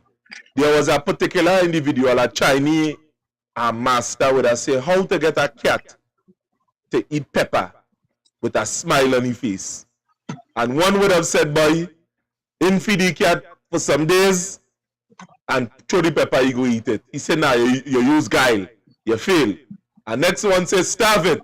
and put it in some sausage, and they go see, go eat it. He said, nah, you use guile, you fail to. So whole day they ask in the sense, they say, where's the proper thing? He say, here what to do. He say, take the pepper and rub it into the cat till it's no more. Rub it until all rub off. And the cat bam bam go be burning so much that he will gladly lick off the pepper with a smile. And that is what they does be doing. David Eagles would have said, they create a problem, they watch the reaction, and they come with a solution. And when truth and in fact, they are the ones that orchestrate this. This is social engineering. This is the first, the second basis. Man, we are creatures. We either run away from pain or we run towards pleasure. And what I see in this PNM government is doing is using these basic tactics on the entire populace. And people that are smart enough to understand what they are doing, they victimize them. They use the court system. They use all kind of things within the system to cripple you, to stop. Some people they send out pre-action protocol letter because you know they ain't have the money or the finances to defend it within court. And some is just plain own bully tactics, because I know now I have a partner down on this side here that the police jumpy wall just so. When he would have seek to ask them for the warrant, he went to the station, one of them pull him aside and say, boy, you know how this politics is. He say, and him not my bread and butter, my work. So he understand exactly what that means. These are things that they are doing to us in Trinidad and Tobago. They create a population of people, of workers. It would have reached to this. And the people that are most vulnerable right about now is the defenseless. Them that are nobody to stand up for them. And the praying eyes of criminals fall on them. You see those, the old people, the young people, the women especially within the society, they are the ones that are going to feel it. Very rarely they might come across, they might look to take down a big strong man like me, but if they come in, they will come with guns. And there's where we are seeing, there's where we at in Trinidad and Tobago. And we cannot continue to do the same thing over and over again and give a particular set of people, i.e. the PNM, we vote and we're not getting any result. So to tie back into what Mr. Alonzo is saying, that we reach a point here in Trinidad that we sure the PNM in give a I know what to say. They didn't care about us. We must think and push ourselves in a different direction. Alonzo, I hear you talking. We always on the thing here. There is another level of concern that I think the very people in that demographic must be aware of. Because again, like I said, they are so vulnerable. They starved them for 4.5 years. Not that they didn't need the same house grant 4.5 years ago. They didn't need the box drain because they're in front of the house flooding. They needed it since they built the house 10 years ago. But here the piece that is most worrisome. Only within this week, we are hearing from the government through the mouth of the Prime Minister, the man with all the power, that whatever is happening in a geopolitical space with the Maduro issue or the Cuba issue or the visa issue, whatever their issues are, a statement was made that it would appear that all our dependency on continued revenue was placed on this Dragon gas deal. I don't know much about it. I'm not a politician. I'm not a geologist. And I'm not into that kind of business. But I'm smart enough to understand that the statement that was made, that if we don't get through with that deal, our cuckoo will be cooked. Those were the words that were stated by the most powerful person in our country. If we don't get through with that deal, our cuckoo would be cooked. And I take that to mean the colloquial meaning is we in some real shit street going forward. He went further to say we may not be able to pay our bills. Now, let me tell you the problem for that vulnerable demographic that we are talking about. The one who they depend on to keep them in power. The one who they come to our community and shun and disrespect, yet still expect us to go and vote for them. The one who they command that we go on a maxi taxi so that they could make up the numbers in Arrogance or that big savannah in Tagarigua, right, to make the party look good.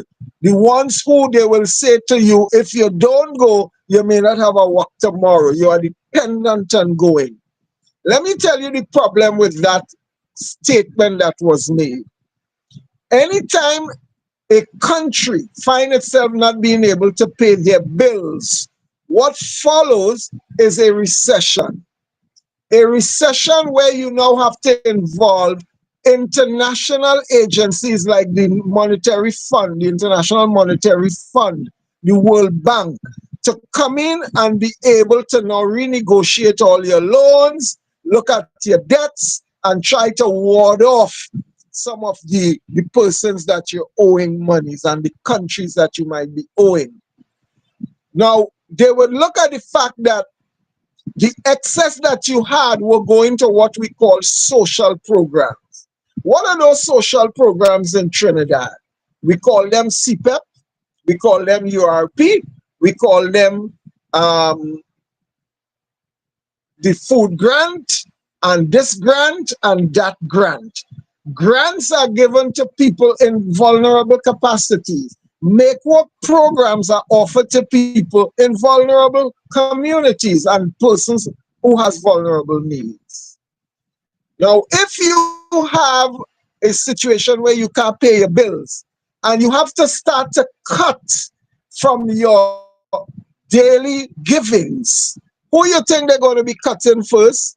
They're going to be cutting from industries or agencies that are non-revenue producing.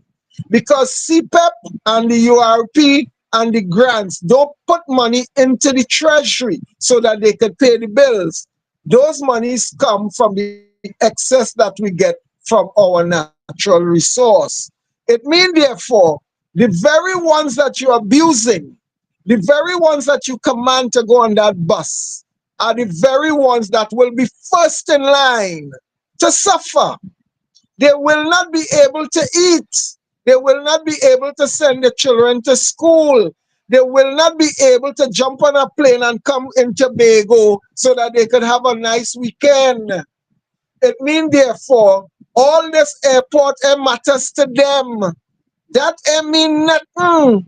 We may find ourselves in a situation where we may have to start paying for our health care because the government may not be able to fund those recurring expenditure. And so these are some of the things that demographic of people who are the ones that create government.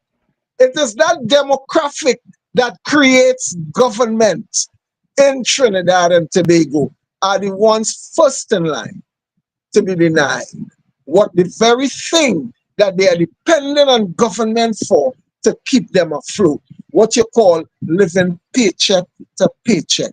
It is very disconcerting, very, very. And so all this is happening in real time right now.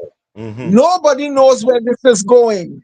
And so we could be right at the doorstep of very acute changes that are taking place right now in our geopolitics. You have America on our back. You have America, the place that we acquire most of our revenue because that's where we sell our goods and to. And they are the ones now that might be in a position to put pressure on our economy. And so those are the people, the very ones, those mothers, those young men who are up there will now have to escalate the other means by which they will survive. So what does that mean? More decency, more crime, more drugs, more social issues, more dropouts. Huh? These are the things that our communities will now be faced with. Does that probably sound like a Haiti situation? Could that sound like a Venezuela situation? And I always ask my friend a simple question. While we were enjoying the best of life and livelihood in the Caribbean, people from all over were coming to Trinidad. We had Nigerians here, the Jamaicans come. All other Caribbean islands looked to Trinidad so that they could feel a sense of worth. They could work, they can send money home, and they could buy stuff. They shop, they go back home, they come, they go, they come, they go. Is there any place in the Caribbean, God forbid, that something happened to us in Trinidad? Is there any place in the Caribbean that will accept us, that we could go to give us that continuance of the quality of life that we have grown used to? These are the real questions that we have to answer. These things are happening in real time right now. We can hear tomorrow that that deal is cancelled. And if we have to take the words of our prime minister that was echoed only 3 days ago, or however long, that if that deal do not come to our cook, we will not be able to pay our bills. This is real concern to us. We don't know the transition that took place in Venezuela, but it got to a point where they were in a similar situation, that they couldn't pay their bills and their cuckoo got cooked. And what happened to those citizens? We are now sharing space with them in our little land. We are sharing space. Let me tell you, I would visit Venezuela every month. That is where I used to go and shop. Everything in Venezuela was hecho en Venezuelano, made in Venezuela. They were very productive people, very proud people, I must say. Okay? And when you see these people have to descend to come to a smaller island, Venezuela is about 15 million of them. We are just 1.4. And they have to share space with us in our little space. Can we go to Venezuela? God forbid. Hello. Can we go to Guyana, Jamaica, Barbados? I don't think so. I don't think so. You know, so we are in some serious times going forward. And I think the whole question of, if not the people who we have been supporting, then who? And my statement is simply this: run for rescue anywhere else. Run to rescue anywhere else, because we know what we have. An election is around the corner, and we know what is expected. Nothing from nothing will leave nothing. Nothing was done so that we can feel a sense of comfort that post-election, our situation, if not improved, will remain the same. That I will get up the next day and will be able to go to a hospital if I am sick. I will get up the next day and to be able to be assured that my job will be safe. No one can feel comfortable in Trinidad right now under the circumstance. And so we are in a serious situation that we have to start considering looking somewhere else, because all this is required is really a change of policy. That's all that is required. We have the resource. Everything that is needed for living in Trinidad, we have it. What makes the difference that have placed us in the situation we are in today is because of policy decisions that we can now look at the result and know that it has not worked for us. There is no science behind it. Nobody has to be a specialist Nobody needs to be a scientist, a psychologist, a socialist, a sociologist. Nobody needs to have those qualifications just to see exactly what is happening. There was a 76-year-old woman who goes to her friend to sit and enjoy the woman's birthday.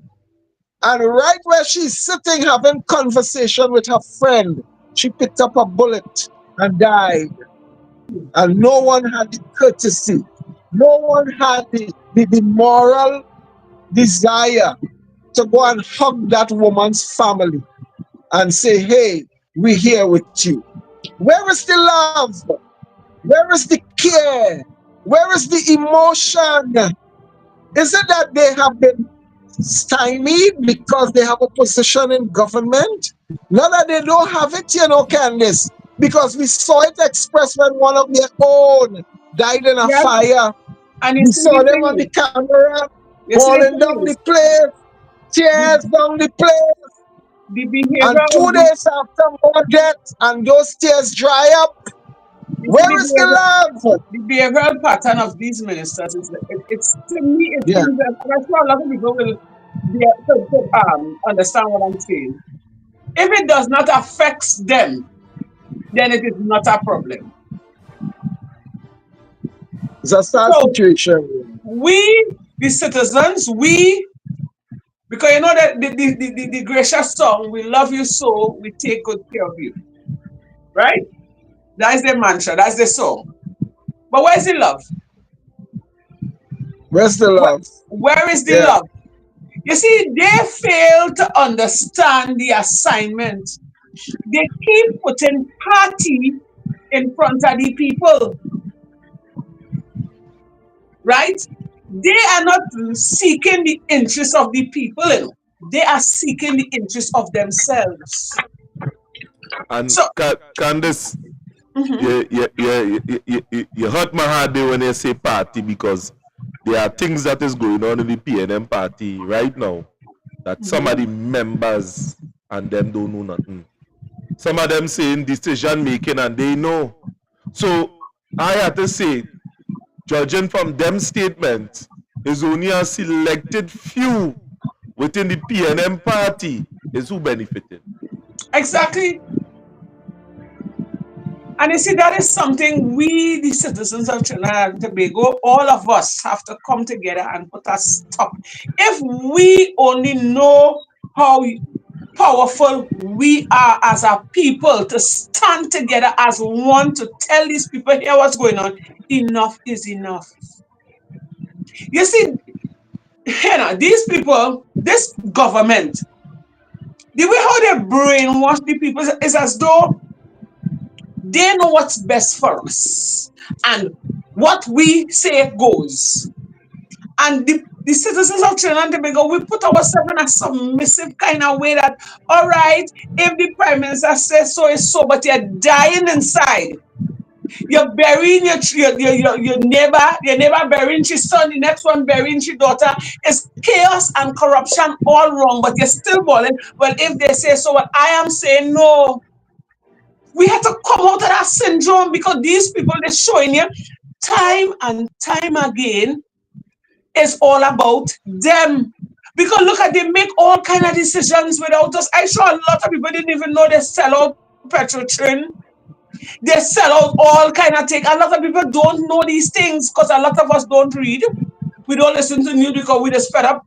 We just always say, I fed up on the news for me and listening. But these are things we need to start doing, We need to educate ourselves about these things, because these people selling out the country, they leasing out the country with resources for their own gain and benefits. And we are left in the dark, is whatever they tell us we're supposed to believe. We are like robots. And we need to come out of that syndrome. Because without us, there is no government, If we decide we're not voting for PNM, we're not voting for UNC, we're not voting for none of we taking we country for ourselves, you think they can be in power? No.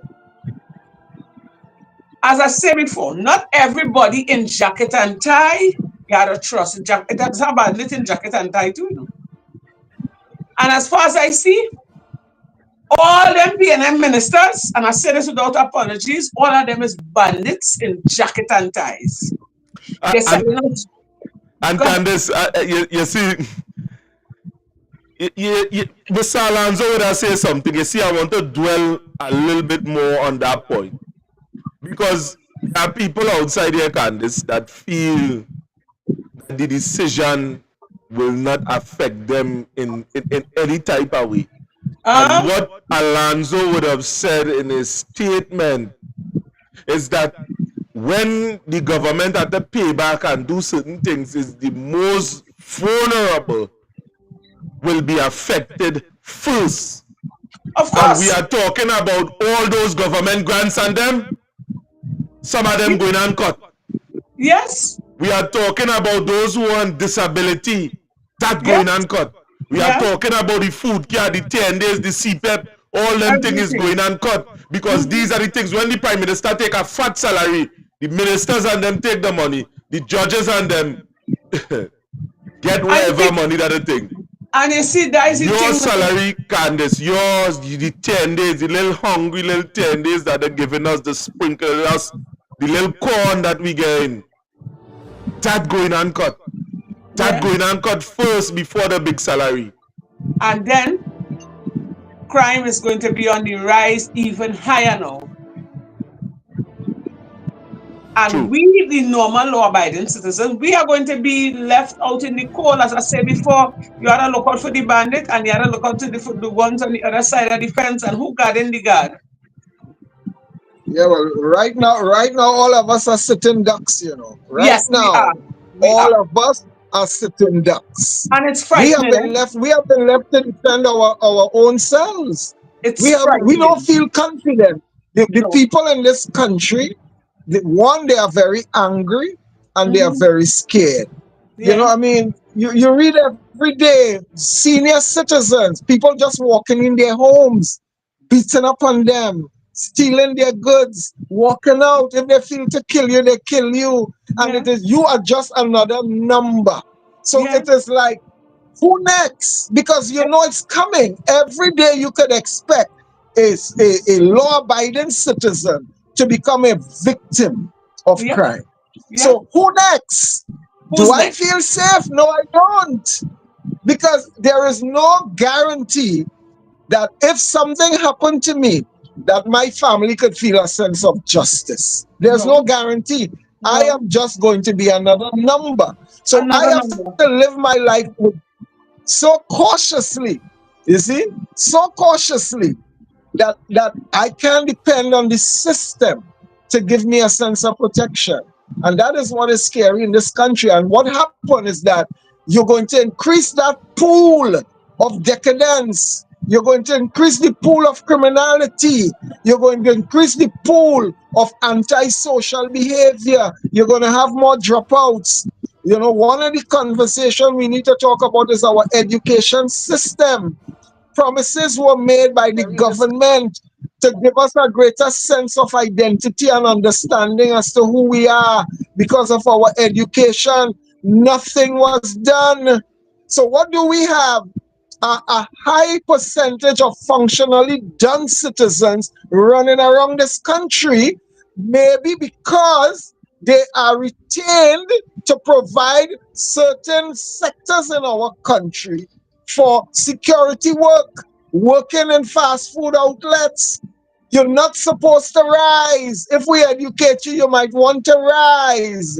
And so they keep us there, Candice. 30 percentile passing from a primary school, entering a secondary school, have already rendered you non-effective. Because if a child cannot read properly and write properly, and the expectation of him within the 2 months that he leaves primary school and enters secondary school, he goes into that classroom, he realizes that he cannot keep up with the standard of work that is placed before him. All these young boys and young girls, what they do, they get dressed from home and they stay outside the class. This is where criminals are breed. They Yeah. are breeding criminals right outside the class, because outside the classroom, somebody go pass a marijuana, somebody go have a little drink of punching, some young girl and a young boy go hook up. We see so much of sex tapes within the last 9 years, so much of fights in the schools within the last 9 years. And to date, a promise to revise our education system was verbalized. And to date, nothing has been done. So Yeah. when you leave us in that state, Hmm. and the state of the economy does not give us the hope that it could be improved, we are now in a position of going backward rather than Yes. forward. The Yes. outlook for Trinidad is a very gloomy one right now. Yeah. Very, very gloomy. Yeah. Hmm. And that's it. And they're Yeah. showing it. And the thing is, they're showing it time and time again. And that is, and I can't understand why some of the citizens of Trinidad and Tobago are not seeing this, It's not a secret. You're seeing it. They're neglecting the citizens, they're neglecting the youths. They, they're not trying to come up with solutions or ideas how to deal with the crime, how to, to deal with the youths. All I talk about, and it had thing online, and it had, what about some of the youths, as you said before, who cannot read and write, who cannot understand the work that is brought before them? We need to start from ground zero with these people, with these children. Now, some of them, they may not be privileged, but some people just work poor. Just some people just cannot afford. The children and them, they are willing, but because of financial difficulties, the mother and father can't make it. And these are the people we have to pay special attention to if we want to build the economy, if we want to, to make a change in your neighborhood. And these politicians, these area representatives, they just listen to me. I met a man Juve morning in Sandy Grande, and hear what he told me. He said, Mom, I see a little blog and whatever. He shake my hand, he wanted to buy me a drink, whatever. He said he spoke with a politician, and the politician told him, he said, you all believe in, I am not a politician. He said, oh, that is the MP for Sandy, for the area that he's living in. He said, the person tell him, you all believe in politicians. I am not a politician. I am a businessman. When he said that, I said, well, that person just there for his own selfish gain. He said, yes, I would have went to the gentleman to ask him for a little job for my wife, because she has a little passes, she has a little qualification. He said the next day the man started passing him straight. So these politicians, these MPs, these councillors, these area representatives, they are in it not for the people, They are in it for their own selfish gains. And it's a pattern that has been taking place throughout the years. And we, the citizens, we just taking it. You know what the normal saying? Well, what we gonna do? Excuse me. What we gonna do? So with this whole situation here, how can we move forward out of this situation? Because at the end of the day, if we can't depend on the people who we elect to take us out of this situation that we are in now, that we find ourselves in, what is the next solution? What is the way going forward out of this? And Mr. Wayne, as a man that have a little more experience than myself, what may be your suggestion concerning that? Well, it's one of the decisions that I think each citizen of Trinidad, and by extension Tobago, must go into their little private space, try to understand what we're dealing with. And the only way to do it is probably programs like these that will bring the issue real, and come up with that decision. Do I put my affiliation to party. Because one of the problems with the PNM voter, they find themselves always paying back. And let me explain that. When you ask them, well, why are you continuing to vote for the PNM? You know, they will say, well, you see that old house we living in? My Yeah. great-great-grandmother get a house from the PNM, and they tell me we have to vote for them all the time. So what you are doing is paying back for something that was given to someone, not because of their party affiliation so much, you know, but simply because you are a citizen of this country that has a right to the equitable distribution of the resources of this country.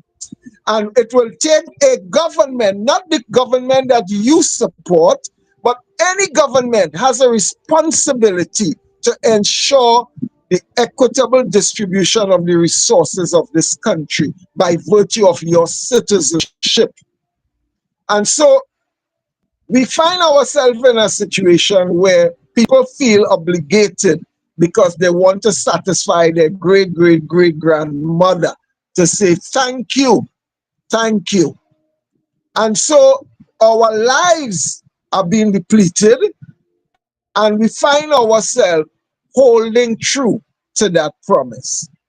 So I believe that people have to take the time to go into their little corners and determine, look at their bread and butter issue, and determine who is best suited to make a change. You know, I always go back to that and to paraphrase the biblical term that Jesus had to say to his own people when he said to them, I came unto my own, and my own received me not. And the second part of that is what I want to lend to a lot of people to say. So to whom will receive me is to them I will give my vote. Now, if you know what you have, you know, people will say, well, we know what we have, but we ain't know what we go get. Let's paraphrase that. Let's look at that in the reverse and say, the fact that you know what you have, then take a chance with something different. If you've been in a relationship, Candice, and you know the man was very abusive, physically, verbally, emotionally, you walked away from that relationship. You went and you rested. You decide, you know what, I'm going to take my time and look for something that is different. And after 2 years, well, I will say 5 years, you saw this guy and he looks buff, he looks well, he's driving a nice car, he's living in a beautiful home, and he approaches you and said, hey, I am not the same guy you met. I am different. Look at me. I have a nice car. I got a real job. All the things you were complaining about, now I'm doing it. But you know the heart of that gentleman. You know he's an abuser. You know he has low tolerance. You know anything that trip him, he might want to slap and cuss you. Would you go back there? Because you know you had the experience with him, not somebody else. You had the experience. So we have to look at that statement and say, the fact that I know what I have, I will have to look outside of that for something else. And I cannot look at race. I cannot look at, because let me tell you what the PNM has done to their base. They did a good botch job, a good hatchet job on everybody opposed to them. Everybody opposed to them. They give you that conversation not to vote for them, but to vote against anything that is not them. And that is what they have done to our psyche. They give us all the good reason why not to vote for Kamala. Look at she. Look how much money they thief. Look at this, look at that, look at the other. 9 years ago. And that is what they are coming with. Because the UNC was not in government for the last 9 years. So the only record they could pull from is all the things they told us on the campaign trail for the last 2 periods. They will remind us of those things. So they're going to discuss two things. They're going to discuss macro issues, the big issues, the Maduro, the Trump, the gas, the Petrotrin, conversation that is not savvy for us. Yeah. Because we can't understand the numbers. We don't know spreadsheets. We don't understand how you came to those conclusions. Yes. We are concerned with our bread and butter issues. So while we are forced to go on a maxi and they have the rum and roti in the bus and we say, hey, give me the jersey.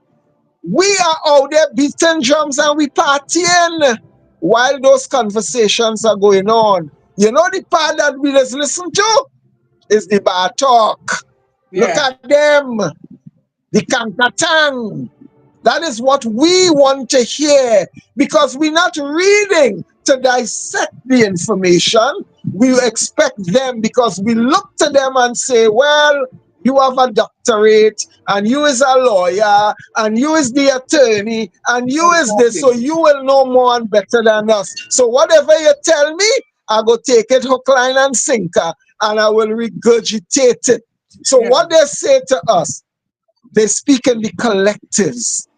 Well, boy, you see what we do is we build Napa and Sapa and we build the highway and we build the hospital and we. But when you leave that party where the majority is and you start to head back home, the reality of your situation confronts you.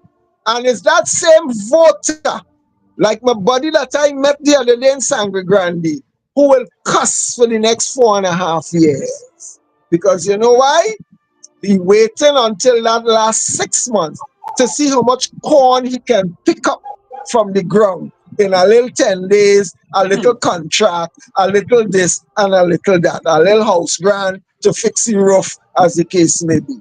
That is what he's waiting on. And we have so been beaten down. We have so been beaten down with the abuse that we accept the fact that if we are not in government, we don't expect anything because them Indian and them ain't go give we nothing. That is how they train us. When you look at the record of that other party, there are persons that are saying openly we benefited more under that period because the UNC was smart enough to realize they want to win a few more friends and influence a few more people. So they made sure and distributed. When you look at the programs from which whether you want to accuse them of escalating the cost, they still created programs that was relevant to our needs. They gave us laptops, they gave us the schools, they built more box drains, they built more roads, they did more for the people. They built a hospital specifically for children because they understood the needs of their heart was on the need of the population. And so while you can't score them 100, everybody have issues. Everybody have issues. You can't score none of them 100. But let's match the two shortcomings and see within which I may still have a better chance to get something for myself, for my family, for my sustenance. And so I think that is where we have to start focusing on. Is it really about this relationship to my great-grandmother that I feel obligated to? Or am I looking at the reality of my situation and my children, considering what was said only 3 days ago, that 9 years of governance and the only thing you can depend on is now shaking in front of us? So the captain, he has aborted the ship, or he's about to abort the ship, and he's saying to you that the very goods that we were going to pick up to feed you may not be there when we reach. He has already aborted the ship, but he wants us to stay on that ship so that we can give another captain 5 more years. I think this is so insulting. Very It is so insulting. humiliating. Mhm. Yeah, so insulting and humiliating. Yeah. So for me personally, I have openly pledged that I will give my support somewhere else. And I have personally decided that I believe this country need to get over this hump of this archaic type of policies that continue to treat the very people that give them the power, the policy of keeping them in that space of dependency, a space of dependency continually, keep them hungry enough so that a little becomes a lot when they get. A little becomes a lot when they get. Yeah. And that kind of policy we have seen. That policy we have seen that the conversation that is taking place right now does not include any hope of changing that policy for another 5 years.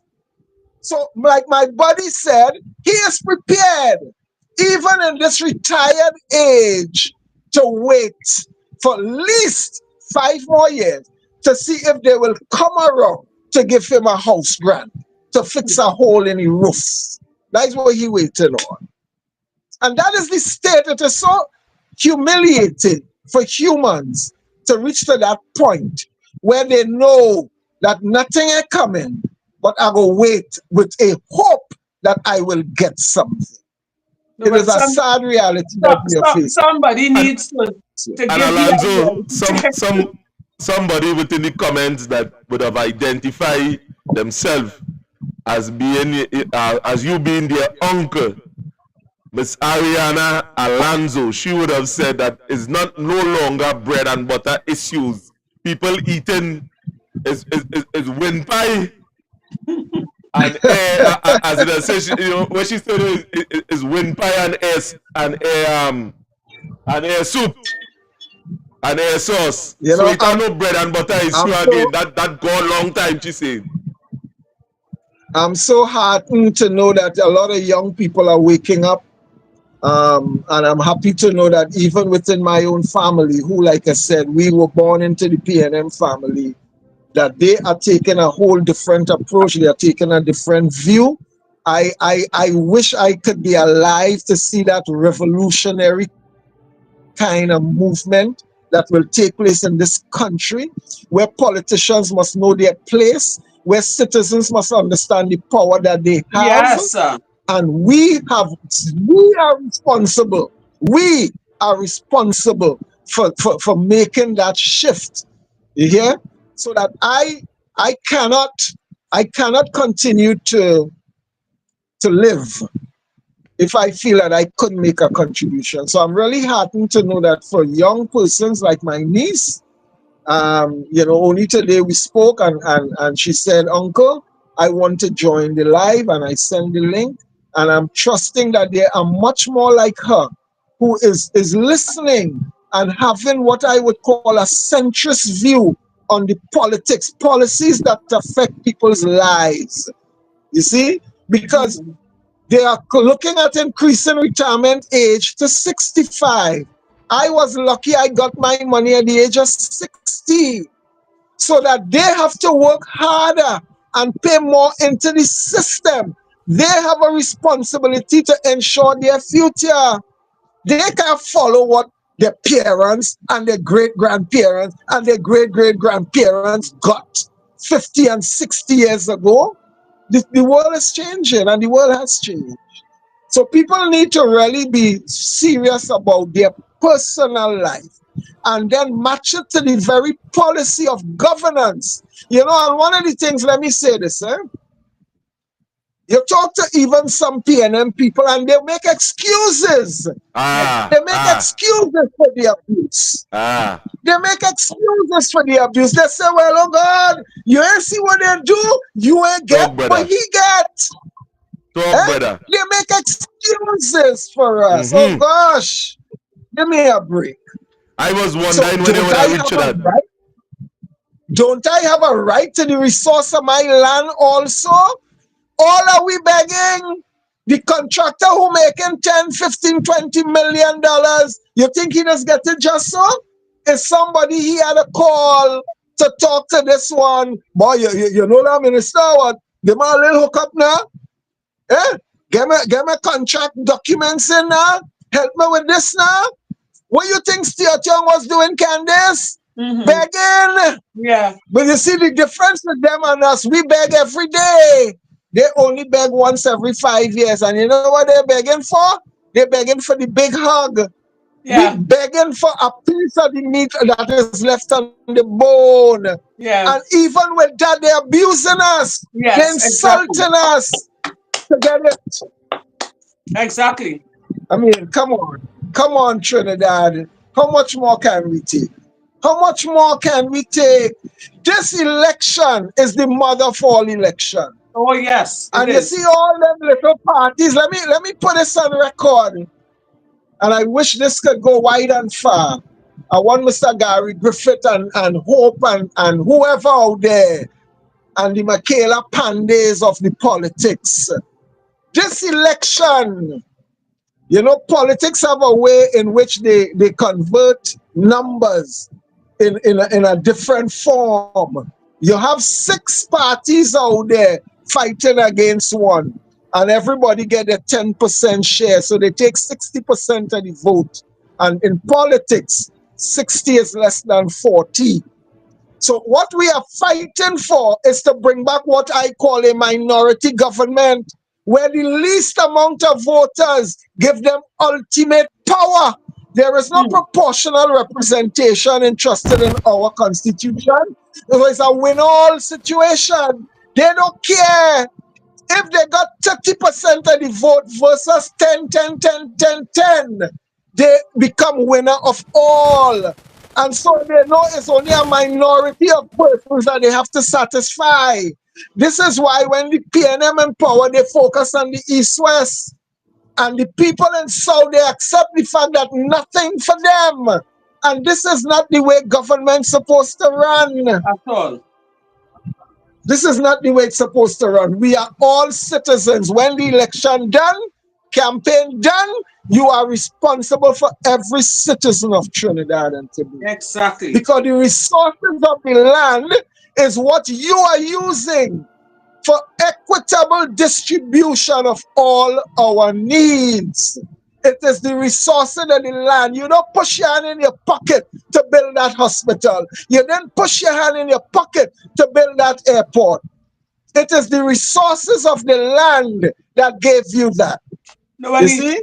So when they go on the big stage and they talk about they're doing this for the people of Trinidad and Tobago, we have to ask the question, who are those persons in Trinidad that benefited from the meat of that proposal, the meat of that contract, the meat of that offer?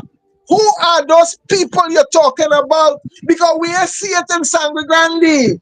We see it in Pinal. We didn't see it in those places.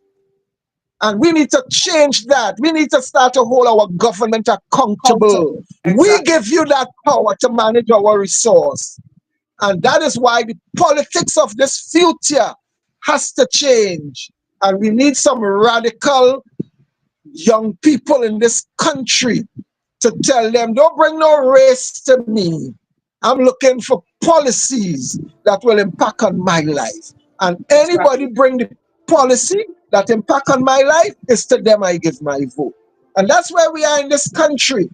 And I am asking those politicians out there, do you care about that young 12-year-old girl who has to have sex for a box of chicken and chips? You're fighting for power for yourself. But the very people that could come and rob you are the ones that you are fighting to neglect and to deny. This ain't no time to play politics. We need to bandy around one dragon because the PNM is a big dragon in the room. And if you send, the door is very narrow. And if you send 6 dragons one at a time, they will slay them. We need to bring everybody together and create one big dragon against one big dragon. You see, when we Yeah. get rid of that dragon, we go and create another one to deal with the existing dragon. Yeah. And that is how we need to change the thing. We got to get over this hump, this dark place that Trinidad has found itself in. We Yes, got it to is. get over that hump. And Yes. I am prepared to shout that to the top of the hill. Ain't no title, ain't no academic, ain't no big house could deny me that. I am exercising my right because I'm a voter in this country. And I have a voice. And we all need to speak our voice. Don't be afraid, because fear is the only thing we need to fear. Fear is the only thing. Get out of that and start speaking truth to the issue. Look them in their face and tell them they have failed us. Yes. Let I them agree with know you. that they have failed us. Yeah. Yes. Alonzo, you interfere with my spirit there, boy. Oh, God. I mean, So the water down and all there. Right. we But reach I don't calm down. we reach to Now a they point can. that, you know, we Yeah, don't want to give them all in one take. We really supposed to be it's very running 2 hours. We done reach 2 hours and 21 minutes already and counting. Now I don't want to stay on too long. I want you to know that this program will be every Thursday and Tuesday, every week, as God permit, a matter of fact. So you tune in. This is the program here now going forward. And this will just have to make yourself, you understand, get yourself in a gear, because this is not a game anymore. Right now, this election, we are battling for our lives, for our very, very, very life. There are many of us that didn't make it. Just today, I would have attended a funeral of a comrade, a fallen comrade. Many of us didn't make it. But those who are here now, or you need to stand up and fight going forward into the future. And I know, coming closer to this election, as we draw closer to election, there are many of you that will join in. Many of you may not be able to contribute with your voice, but the information and your presence is needed. Sometimes the many phone calls, sometimes in the day I just be bombarded. A man call me and say, boy, I living right next door to you, you know. And I just listen to you all the time. I say, why you don't come across in the studio? The studio right there. But you say, you know, you're doing a very good job. And you being a man that would have born and grew up within the PNM administration, you're doing a very good job, a matter of fact. You're standing up for people. You give a lot of people strength. And I know that is the same thing that Candace do. From the time I see that little girl that would have come and say she need to talk up in Grandy within the meeting. And what Alonzo is doing, the same thing. So we are calling on the many of you outside there that when we head out on the streets and to work for this election, that you join us, join the rank. Come and tell us, you know, I see you here, you know. Somebody times, again, a little thanks, a little appreciation for, you know, for what we would have been doing. It's good enough. It has put a smile on my face. So my closing remarks here tonight is, you know, stay tuned and somebody was calling, but we ain't gonna take no calls as yet. So Candace and Alonzo, I will leave you all to make your closing remarks too as well. Well, Mr. Alonzo, you go first. I will close after. Yeah, well, my closing remark is that persons have to realize that their future is at stake. We cannot allow persons to continue to feel that they could just fight for a power and not ignore the needs of citizens. We are looking at policies, and I strongly believe that it will take one to fight that one. And as it is now, the best party that is positioned, that has a track record of winning, a track record of a substantive base of persons that can give us that opportunity to bring about the change that this country needs, will be the United National Congress. And I never thought that I would be saying this, because that's why they say never. But I, Wayne Alonzo, will be supporting the United National Congress in the next election. And that's my closing remark.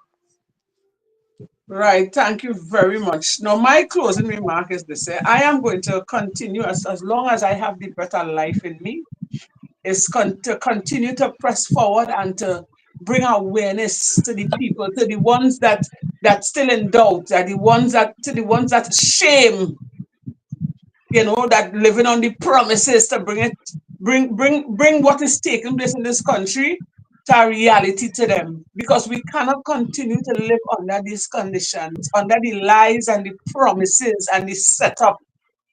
It's about time we, the citizens of Trinidad and Tobago, wake up. Look at the state of our country. Look at the state of the economy. We cannot continue to live like this. I don't know how some of us feel, but since then to now, I just feel a darkness over the country. I just feel a weight on my shoulder. And year in, year out, these politicians come in and they're giving us a bag of lies to hold on to. False hope and false promises. And it's about time we wake up. And as I said, as long as I have the breath of life in me, I'm going to be here. If I have to do the little campaigning and walk around and speak, meet with the people and advocate on their behalf, I am prepared to do so, because something got to give. Too much of people dying, too much of people going hungry. Wherever here in Trinidad, food, people can't afford to buy food. And you're turning to the government and you're telling them this is what's happening. And mind you, they are aware of everything, because they would have said so.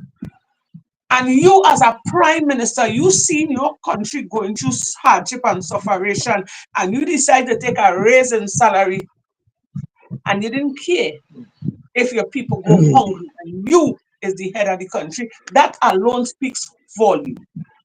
I will leave it right there for now, right? And I want that to sink in. A prime minister who's telling you and I, tighten our belts, tough days are ahead, and we would have been doing so for many years. Lo and behold, is riding off into the sunset in a couple days. But before doing so, he would have raised his salary, the pension, give himself a luscious, juicy, dripping back pay,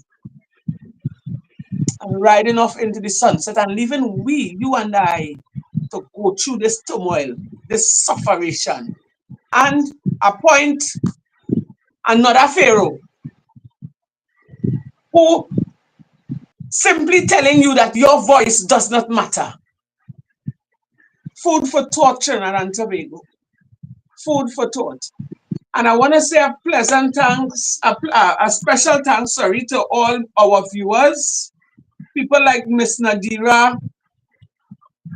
I'm just calling a few names because I know time is at hand with us. Miss Nadira, pleasant good night, Bomati, Keith. To all the viewers, all the people in the comments, I want to say thank you guys for tuning in, and look out for us every Tuesday and Thursday. And again, I want to thank Mr. Alonzo for reaching out to me and asking me to, to join and work with them. And I was really happy to join with them, because we have a lot of work to be done. A lot of work, and it's a pleasure to have you on the program. I hope that you will not be a stranger to us. From time to time, when you are free, you will come on with us and let us work together and educate the public as to what is taking place. Because tonight, you had a lot to say, and I'm sure it registered in the minds of the conscious, thinking citizens in Trinidad and Tobago at the moment.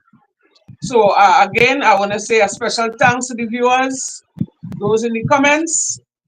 And although we would have started off on a rocky entry, but we conquered, and we're here, and we stand firm, and we carry out the mission. So again, I want to say thank you very much to the viewers, and have a pleasant night, everyone.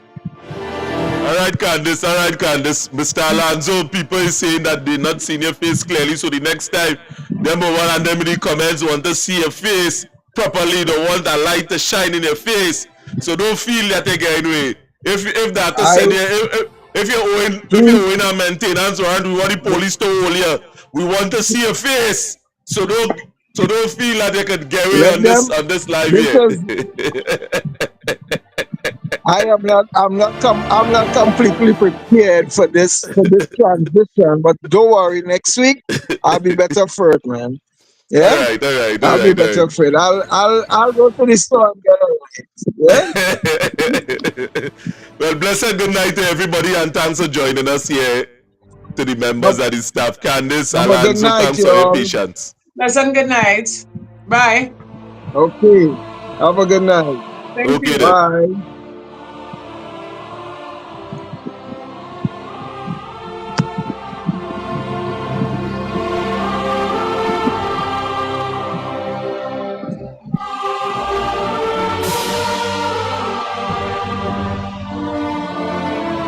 Of course, ladies and gentlemen, boys, girls, and everybody that is listening to the live here tonight, that was the Voices for Change team from Insandi Grande. Candice, Alonzo form a massive team that would have recruited a number of people that is speaking specifically concerning the issues within the Sandy Grande area.